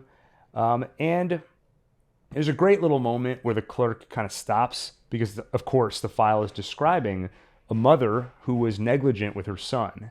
And he knows that this person is her son. So he suddenly hesitates, doesn't want to read it out loud, doesn't want to hurt this guy. And then he insists, you need to get a signature to take this out. And you get that other great moment where Arthur kind of wrestles it from him. I don't really know how to describe this, but there are little details in the movie that I just find satisfying. And like one where they're both fighting over the paper, and I can just hear the sound of all the papers kind of crumbling and like stretching as he's pulling it from him. And it's like I hear the sound and I can just feel it like it's in my hands. The same thing when he first finds the letter that reveals he is Thomas Wayne's son potentially, and he's holding the letter in his hand, and you hear it like crinkle. I don't know what point I'm making. I just took note of it. But he steals the file and runs off. I mean, a lot of the scenes just feel very visceral, I think is one thing. Is like you feel a lot during this movie, in every scene. Also, the clerk, Brian Tyree Henry, who played Bernie Hayes from Godzilla vs. Kong and Godzilla X Kong, in case you recognized him. And that's one thing I did want to point out is, I think I mentioned earlier that outside of Arthur, none of the other characters are really fleshed out. But I will say, I think they all feel pretty real. Like even this person who's barely in the movie, that little moment of him not wanting to read the papers, it's a very human and real moment that does help this world feel grounded. So he gets the report, hides out in the stairwell. You get another fun him running sequence. Hides out in the stairwell and reads a transcript of an interview with his mother. And then it gives him sort of a flashback where he's imagining it in his mind, and he's sitting there seeing his younger mother being questioned about what happened. And they say to her, first off, that we have all the paperwork. You adopted Arthur. Stop claiming otherwise. And she retorts that Thomas made all that up. Arthur is Thomas's son, but now he's trying to hide that, so he's claiming that I adopted him. And they also add, you also stood by while one of your boyfriends repeatedly abused your adopted son and battered you. Penny, your son was found tied to a radiator in your filthy apartment, malnourished with multiple bruises across his body and severe trauma to his head. And she just says, I never heard him cry before. He has always been such a happy little boy. This scene a little bit encapsulates my overall feelings toward the movie, where overall I like the movie, and there are pieces of it where I feel a little mixed, because it's sickening to hear all of this stuff. It's a very emotional and intense scene for Arthur. But I also feel like it's undercut slightly by having that sheen of twist. Like while you're listening, you're like, the severe head trauma. That's why he has the condition where he laughs. I also had mixed feelings about having him, giving him the flashback where he's standing in the room. That feels a little cheap. I think I'm okay with that. It's more just having the twist there. But it's not like a twist. I mean, it's just, the twist is to him, right? Because we obviously know some messed up stuff has happened to him, right? Like, the details we didn't know. But, like, the fact that messed up stuff happened to him as a kid is, like, not a surprise to us. But to him, like, he's delusional. His mom's delusional. They kind of live in a fantasy, right? Like, it makes sense. It's this moment for him of facing these facts about his own life. So, I don't know. I didn't get this, like, it's another twist feeling. All right, I'll retract it. And it's not me being nitpicky. The way I watch these movies is I watch it, I let it wash over me, I feel certain things, and I try to understand those feelings. So maybe this didn't contribute to that. But a great performance moment, because as he's reading all this, we see a new flavor of laughter, where he's uncontrollably laughing while sobbing, and it's just very intense. It's like, what else can you say about it other than it's a great moment and it punches you in the gut? Well, I guess, if I were you, you could say, overly Hollywood sized scene. It doesn't work. This is what's wrong with modern movies. You know what One Take Gil is like all the time. He walks home in the rain. It's raining, Daniel, because he's sad. It's so Hollywood. He walks into Sophie's apartment. This is what we talked about. He's feeling the couch. He's touching everything, same way he touched himself before. And she walks in, and she, what are you doing here? She's shocked and she's worried. I think she handles it pretty perfectly. Where, do you want to freak out on this guy? You know who it is. You know he's unwell. So she tries not to escalate, but makes it very clear you need to leave right now. And I actually found that was a good choice for the dialogue, because you could say, "Can you please leave?" or but it was very specifically like, "I need you to leave." And then it kind of cuts to him. He does the miming shooting yourself in the head thing, and then it cuts to him walking out.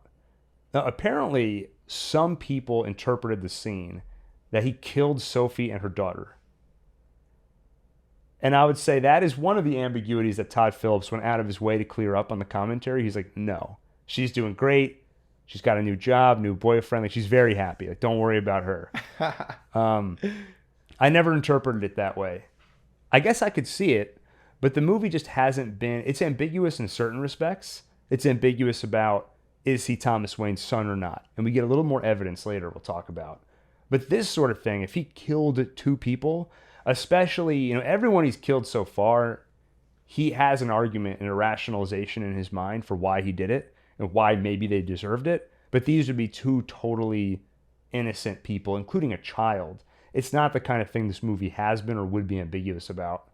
So I never read it that way. I thought it immediately, like when he left the scene, immediately I thought, oh, are we about to see a reveal that, he killed them both? But then I kind of just forgot about it, because I think I agree that they would have shown us more if that is what actually happened. Yeah. We see him in his apartment laughing hysterically, and then he goes to the hospital talking to his mom. He says, "My laughter, you always told me it was a condition. It's not. That's the real me. I used to think that my life was a tragedy, but now I realize it's an effing comedy." Then he smothers her with a pillow. This is one of those moments where I'm like, I don't know how you can watch this movie and be like, he's the hero, or worry that anybody watching thinks he's the hero.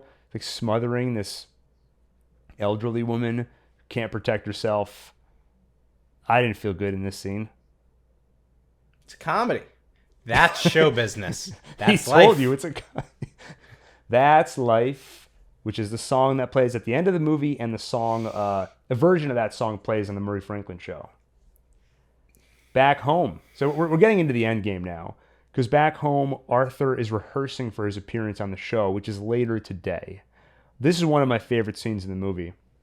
He's playing an old tape that he recorded of the Murray Franklin Show, and he's mimicking the person's entrance onto the stage. And he's like synchronized it perfectly. And he practices what he's going to do on the show. He says, knock, knock, pulls out a gun, and is planning to shoot himself. So that's what we see in the rehearsal. And again, a nice little performance detail where the first time he pulls the gun out, it doesn't come out smoothly. So he's practicing. He's trying to get this big moment just right for the big show. And by the way, actually, in that scene, he puts the gun to his head and it clicks. Like, he pulls the trigger, and then he kind of, like, reacts. Do you think there was any chance he had some bullets in the chamber? Like, he thought there was a chance he was going to kill himself then? I don't think so. I didn't interpret it that way when I watched it. Thinking about it now, I think I would stick to that, because he's been building up to this moment on the show, and I think he's been really enjoying all the attention he's getting. And so I don't think he would want to rob himself of this final great moment. But there is a question. Obviously, this is not the way it goes. He doesn't end up shooting himself. Did you read it as it was always his plan to shoot Murray, or at some point he changes his mind?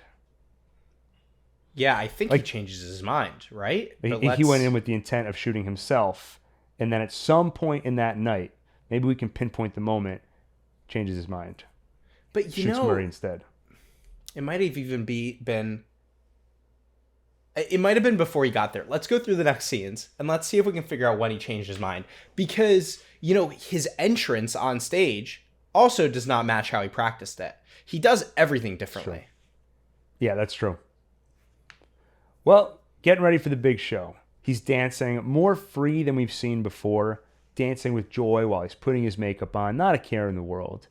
And then Randall and Gary show up. Heard about his mother, here to pay their respects. At least I think that's why Gary's here. Randall has an ulterior motive. They've been asking us about you over at work. The police have been there. Gary says, well, they didn't talk to me. So it's kind of, Randall's here sort of looking out for himself, it seems. Oh, I have to mention before we even get to that, while Arthur's getting ready, putting the makeup on, he looks at an old picture of his mom. Did you catch this little detail, what it says on the back? It says, love your smile, signed TW. All right, so we got to talk about that. Go ahead. So what do we think? Oh, so that's you talking about it. Just throwing it right back to me. What am I supposed to do? It's inconclusive. Well, explain maybe some people are like, TW, what the hell is that? Explain the implications of this. Thomas Wayne. It implies there was a romantic relationship between Thomas Wayne and his mother. Okay, so the way I interpret it is that there's like a muddled truth here, which is that maybe he and her, they had like a love affair. And, when we see in the flashback, like she was like attractive, right? Like, so it's, and maybe she worked at Wayne Enterprises and he had like a fling with her. And I think maybe we're supposed to interpret it as like, he took advantage of her. She was mentally unstable and stuff, right? And, she thought they were in love and all this stuff. And so there's the truth of like, they had some type of affair, but then she went and adopted Arthur and tried to claim that, he was her, his son. Yeah. Yeah. So I think to me, there's no question they had an affair.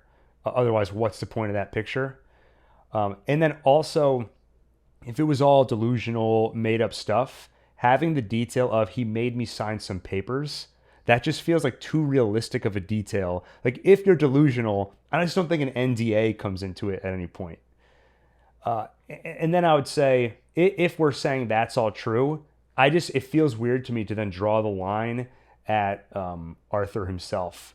I feel like they had a son together. In the way that Thomas is painted as kind of a bad guy, the type of politician who would really hurt this woman by trying to essentially gaslight her, like tell her like, no, you adopted him. You adopted him. She's like, I gave birth to him. Like I remember it. After you and I were together, it just makes sense to me once I see that picture. I'm like, yeah, he is Thomas Wayne's son. I mean, they'd have to fake the hospital records, like all these things. I mean, I guess he's obviously powerful. Like he could do that. Wow. I mean, it's just, that is a big change. I mean, already Thomas Wayne is supposed to be an asshole, like in this movie for sure, but that's big. I mean, that's a huge, to gaslight her into thinking that she didn't even give birth to her own son and that this guy isn't his son.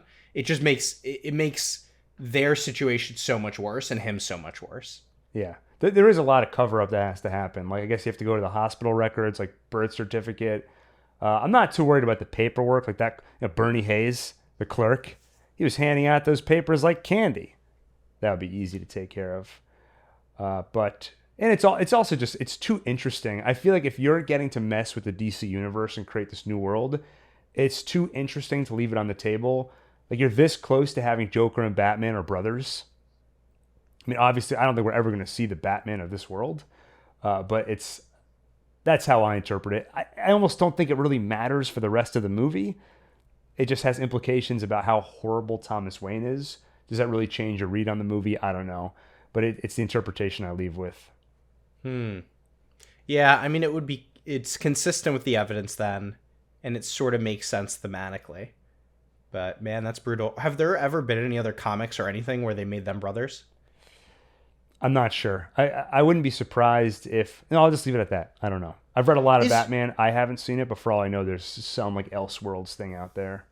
By the way, is Joker really like 25, 30 years older than Batman?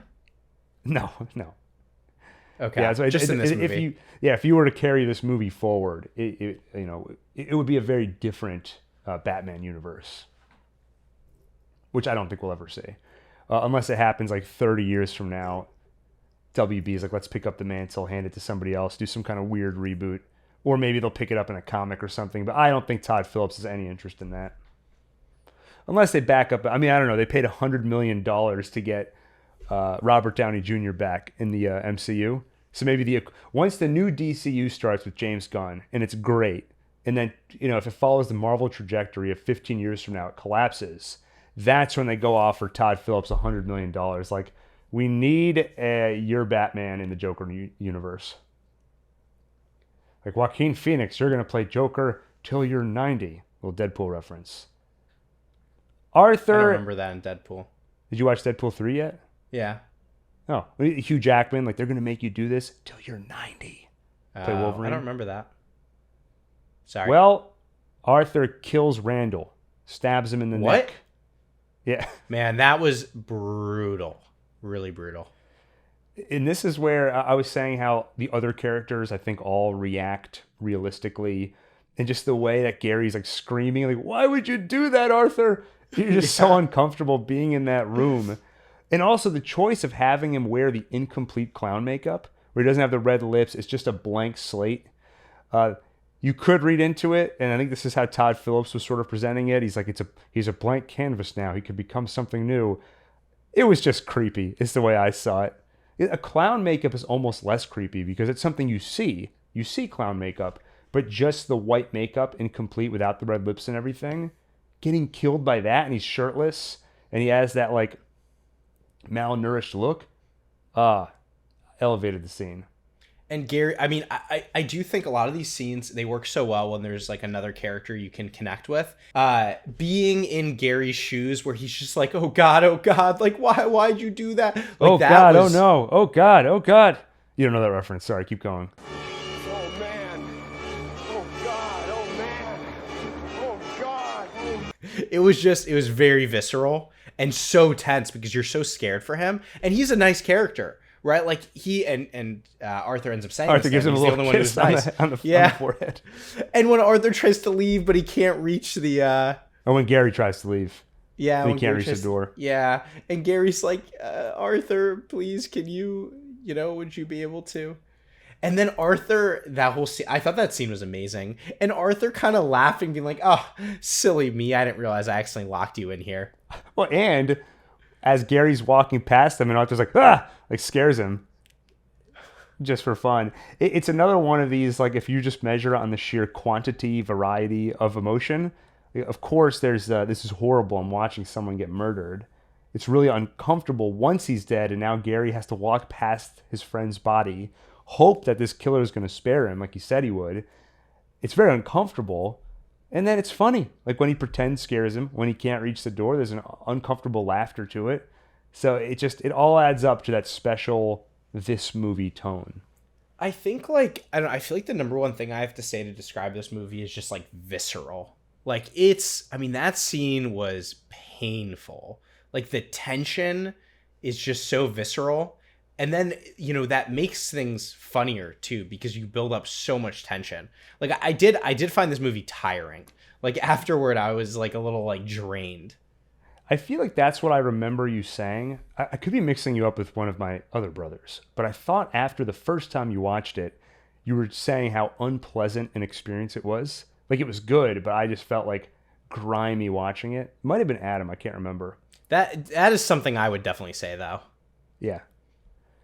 He leaves, and now he's in his full Joker garb, full Joker makeup, and you have that down, ba-down, rock and roll by Gary Glitter plays. Music that's often played at football stadiums to kind of energize the crowd. That's what I always associate it with. And according to the director, that's the music that he is hearing in his head at that point. So when he's going down the stairs and doing that iconic dance, he's dancing to that song. And then I would just add to that, like, why is that the song in his head? I think he's feeling good. I think he's feeling really pumped up. He just got to kill this jerk, so that's another little piece of revenge he's gotten. And it kind of confirms everything he's been feeling. Because he killed those 3 people, he killed his mom, now he's done it again. And he's going to go out there, and like a football game, he's going to go and win the big game, Everyone's going to see it like at a stadium. It's going to be great. The cops are chasing him down the stairs. So, Arthur, we have to ask you some questions. They get onto the subway, and they chase him onto the subway. Super crowded. You see a bunch of people with clown masks. So the riots are going to start today. Or there's going to be bigger riots today. And they get caught up in that crowd until one of the cops shoots someone. Later we'll find out that he died. But the distraction of all that gives Arthur a chance to run away. And we've seen this before, right? Like, everybody's dressed the same as the villain.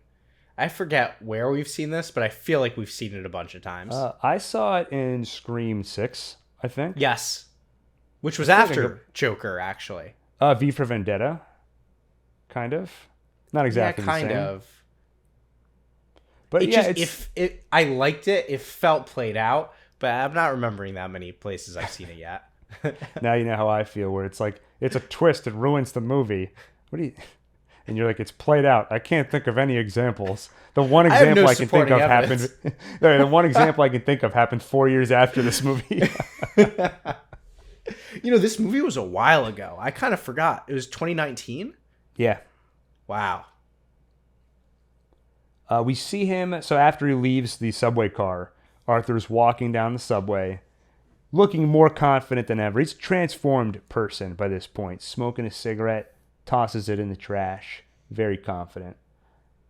And he had a clown mask. He tosses that in the trash too. We get to the green room. Arthur meets Murray Franklin and his coordinator, played by Mark Maron. And Arthur asks to be introduced as Joker. That's what you called me, Franklin. A choker. Murray asks him, what's with the face? Are you part of the protest? No, I don't believe in any of that. I don't believe in anything. By the way, you're doing the voice already. His more whimsical voice. Right? That's how he sounds at this point. Yeah. I will say, I'll just mention it briefly, the I don't believe in anything line always kind of bothered me. It felt like a bit on the nose to spell that out, especially because that is played out. The idea that Joker believes in nothing, he's a nihilist. And it also kind of clashes with the next scene where Joker goes on a tirade and very explicitly spells out a belief system and like his theory of what's going on in society and the message of this movie. Now, to be fair, on rewatch, I reassessed it a little bit. At this point, I believe he's still planning to take his own life. I don't think he's changed his mind yet. So in this moment, he might be feeling like, I don't believe in anything. I think while he's talking to Murray like pisses him off. And it brings a lot of feelings out where he's like, you know what? Maybe I do believe in something. Like, maybe it's not me that's the problem. Maybe it is all of you. And that's when he decides to kill Murray instead. And he discovers this philosophy inside him. Still don't love it. I also remember feeling like I don't love how he explains. Yeah. I guess we're about to get into that. So let's go there. Yeah, but first, I just don't believe anybody would bring him onto a talk show. You spend 2 seconds with this guy. He's crazy. Like, he's just crazy, right? You're not putting him on the show. There's just no chance. Especially, it's okay. Like, there are clown riots happening right now. He shows up in a clown costume, and it's like, are you part of that protest? No. I believe in nothing. Okay, that sounds good. Let's bring him on. Like, I would definitely think he's part of the protest. Yeah. No, okay, we go with it. We see Joker behind the curtain. Again, his foreboding theme is playing at this point. He does that kind of creepy dance. Very visually striking, that dance against all the colorful curtains in front of him. And then he dances his way on stage. As you said, a slightly different dance than what he saw him rehearsing. Already he's going off script. I love the glimpses we get where sometimes briefly it'll cut to how this actually looks on television. And that just makes it feel so real because you could picture people in their living rooms watching this. You can imagine hearing about, like, do you know about that crazy thing that happened in 1981 on the Murray Franklin show? Then you look it up on YouTube and you see that like 80s quality, somebody recorded it off their VHS. Of course it's censored, but then you go on X and you find the uncensored version. He gets on stage. They have a very tense conversation. Of course, De Niro, who I think we haven't really mentioned yet, just great casting for the role of Murray Franklin. very quick to roll with all the jokes, or like all the awkwardness. He asks him to tell a joke, and some tense music kicks in, some of that percussion, because we know that in the rehearsal, he's supposed to tell a joke. He's going to say knock knock, and then we know what's going to happen next. So, and the great thing with tension, right, is you want to draw it out as long as possible. So De Niro asks him, "Can you tell a joke?" Long pause while Arthur reaches into his pocket. Is he grabbing the gun? No, he's grabbing the notebook. Finally, he finds the joke and he goes, "Knock, knock. You had to look that up?" Haha, very funny. And he goes, "Who's there?" And then Arthur says, "It's the police, ma'am. Your son's been hit by a drunk driver. He's dead." "That's not funny. You can't joke about that." "Sorry, it's just been a rough few weeks. Ever since I killed those 3 Wall Street guys." Very intense. I would say you might poke a hole and say, okay, he shouldn't have brought him on. Agreed. Once he's on, at this moment, would he just end the show? I don't believe that he would. Yeah. I feel like Murray Franklin is thinking right now, I have a chance to do something very important here. I have this admitted killer now. I'm going to get him talking. There's more back and forth. This is when we get to the stuff I don't like. It really is. And again, where I scratch my head and say, how do you watch this movie and feel like this movie has nothing to say? I'm going to quote Joker here. As Murray says, well, let me get this straight. You think that killing those guys is funny? I do. And I'm tired of pretending it's not. Comedy is subjective, Murray. Isn't that what they say? All of you, the system that knows so much. You decide what's right or wrong. The same way that you decide what's funny or not. Like Joker now is capable of coming up with these metaphors, comedy and morality. Oh, why is everybody so upset about these guys? If it was me dying on the sidewalk, you'd walk right over me. I pass you every day and you don't notice me. But these guys, what? Because Thomas Wayne went and cried about them? And finally you get to the joke. So once again, if it hasn't been spelled out enough, they hammer into your head the idea of this movie. What do you get when you cross a mentally ill loner with a society that abandons him and treats him like trash? I'll tell you what you get. And then Franklin's like, call the police. You get what you effing deserve. Then he shoots Murray in the face. I mean, to me, that's the thesis of the movie, right? Pretty clear. Then he stands up and shoots him a few more times. You think he's going to be back in the sequel? I actually did think to myself, when I had the thought of how some people might poke holes in this and say he kind of gets away too scot-free at the end, I could picture a version of this movie where it's ambiguous. Did all of this really happen? Or is it more fantasy wish fulfillment? Because we've seen plenty of precedent for it in the movie coming up to this point. Because it is a little too perfect. They ask him to tell a joke just like how he hoped. Yeah, he gets to give the whole speech despite the fact that he admitted to a crime. The fact that they let him on to begin with, like you could see it working out that way. And just how eloquent he is. So that's actually another thing we should talk about this more after is like, Joker's just not that competent, like in this movie. Like, it's hard to believe how competent he is. And that's sort of this issue of like this clash between his character and, the criminal mastermind that he is in other things. Like, where does he get this genius from? Well, I wouldn't say we see genius.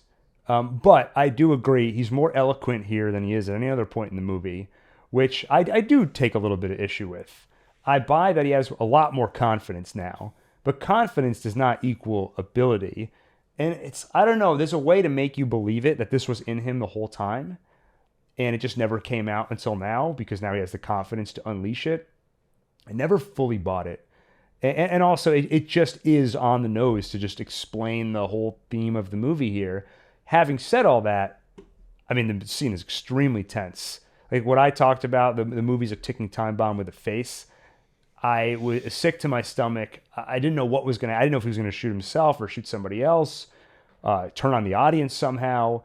And of course, that joke, again, as much as it's like a mentally ill loner, a society that abandons him, like, okay, but then you get what you can deserve. Like, it's a line that sticks with you and so effective. So like mixed feelings about it, but overall, I think I land where I need to. There's also a great little performance moment where Murray says to him like, "Not everybody, and I'll tell you, not everyone is awful." that's another line that just sticks with me. The way he starts the sentence and he goes, and I'll tell you, he like to emphasize, like, no, I'm telling you this. This is true. So, I mean, I don't know, Daniel. This was like the big centerpiece of the movie. After that, you also get a slow zoom out where you see a bunch of TVs. All the different networks are covering it. So again, like it's like, what's the message here? Like he's saying how there's sensationalism too. Like the media, they're all jumping on this to report it. You are giving him what he wanted. You're giving him the attention. So I think Todd Phillips is trying to say, we're not excusing Joker's behavior. We are explaining Joker's behavior and saying that maybe there are certain things we can do to prevent bad things from happening. I mean, to me, that was the clear... Yeah. That's what he was going for. Yeah, I don't think it's nihilistic. You can argue over how well he pulled it off or not. But I think to walk away and be like, what was that movie trying to say? Joker's a hero. Do you have anything to add, though? Just, like I said, this was the centerpiece of the movie. Any other thoughts? Yeah, I mean, just frustrations with, like, I don't love him explaining sort of the theme of the movie. I don't love Joker not being a nihilist. Like, I prefer the nihilism. And so I didn't like a lot of the content in this scene, but it's still just such an awesome scene. Right? And the tension is amazing. This scene sticks with you. Yeah, like it's almost like the form of the scene was great, even if I didn't love the content. Would you hate it if the next movie starts with the revelation none of that actually happened? Yeah. You would like that? No, I would hate that. Okay. Yeah, I agree. I think it's too late at this point to pull that off. Yeah. All right, Joker, of course, gets arrested. As they drive him away in the cop car, you see him staring out the window, admiring all the riots he started. Oh, wait, one quick thing to add. In terms of him being a nihilist, not really believing anything, I think the read on the movie up to this point is that he genuinely doesn't care about the politics of the riots. He only enjoys it because it's giving him attention. To him, it's a useful riot, but not something he actually believes in. But he's seeing all the riots now. He's very excited about all of it. An ambulance crashes into the car, but that was no mistake. To quote Todd Phillips, it was some of his acolytes setting him free. Because he's their leader now, this clown. We see a theater where Zorro the Gay Blade is playing. And as soon as I saw that, I was like, oh no, this is the moment. Because Dark Knight Returns established in the canon and the lore that when Bruce Wayne wanted to leave the theater and go into the alleyway, he's like, I want to go to the alleyway, Mom. They were watching The Mark of Zorro. So this is another Zorro movie, which was out at the time this movie takes place, 1981. So we do see it happen. Bruce and his parents go out, and this time it's somebody in a clown mask who quotes Joker, "You get what you effing deserve," and then shoots Thomas, shoots Martha. Joker stands up in front of the whole crowd, does his little dance, draws a smile of blood on his face.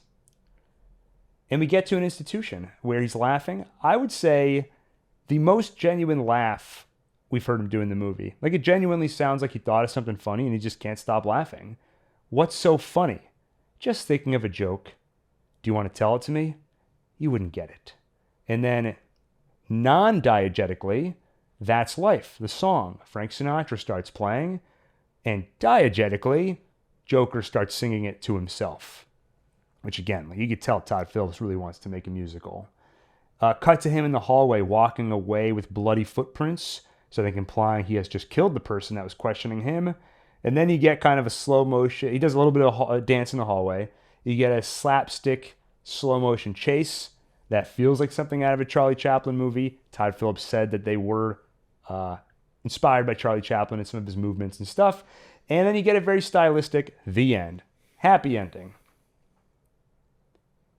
All right, Daniel. I hate watching Bruce's parents get killed in the alleyway. It just always hurts viscerally. And So also interesting, so like, what was the funny thing he was thinking of? I think it was that, right? Like, because I mean, they were showing that right before he was laughing, so maybe he had just heard recently about them getting killed. Yeah, it really goes like, do you want to tell me the joke? And then it cuts to, or I'm thinking of a joke. It cuts to Bruce standing over his dead parents, and then it cuts back, and you wouldn't get the joke. So I don't think it was like a literal joke he's thinking of, Daniel. I think it's more like the whole situation. I guess the irony of like Thomas Wayne, you wouldn't accept me as a son, and now you don't even have a son because you don't exist. Something like Yeah, that. and I think there's something about like Bruce, Bruce is now in his situation or whatever, He didn't get to have Thomas as a father. No, neither does Bruce. True, yeah. So Thomas abandoned Joker, Arthur. I mean, if my son was named Joker too, I'd be worried. He abandoned him, contributed heavily to his life not going in a great direction. And now, ironically, because he did that, now his son finds himself in the same position. We figured it out. That is hilarious. That's funny. You wouldn't get it, Daniel. Any close? I feel like I've said pretty much everything I have to say about this movie. Why don't you close us out with what are your feelings toward the sequel? We're recording this. When we're recording this, it's about a month away. I think when this releases, it'll be about 2 weeks away. Excited, cautiously optimistic, cautiously pessimistic. How are you feeling? So I don't know like anything about the sequel. I haven't even watched the trailer. Is the same guy making it? Yes. But it's a sequel, right? It's a number 2. Yeah, we were just talking about the first one. When it has a really pretentious title, Folie à Deux, which means it's kind of like a shared psychosis, I think. Like the idea that a mental illness could actually be, in a way, contagious. And then, of course, it's about him and Harley Quinn, played by Lady Gaga. I mean, I hope it's good, but I think I don't like to get my hopes up. Yeah, it's kind of a weird question to ask. It's like, are you looking forward to it? Every time I ask Alon that question, he's like, I mean, if it's good, I'll be happy. That's kind of how I look at everything in life, cautious optimism. So yeah, I mean, the thing I'm most curious about, like I have no doubt the style and the performances will be of a similar quality to this movie.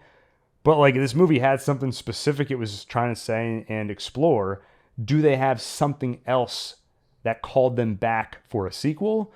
Or like they're just thinking, let's make another one? That's what I'm curious to see.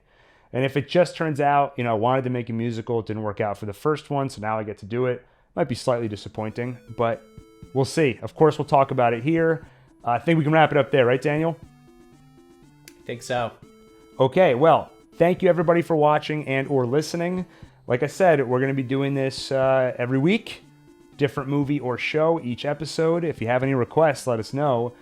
And look forward to more. So thank you for watching, and see you on the next OneTake. OneTake.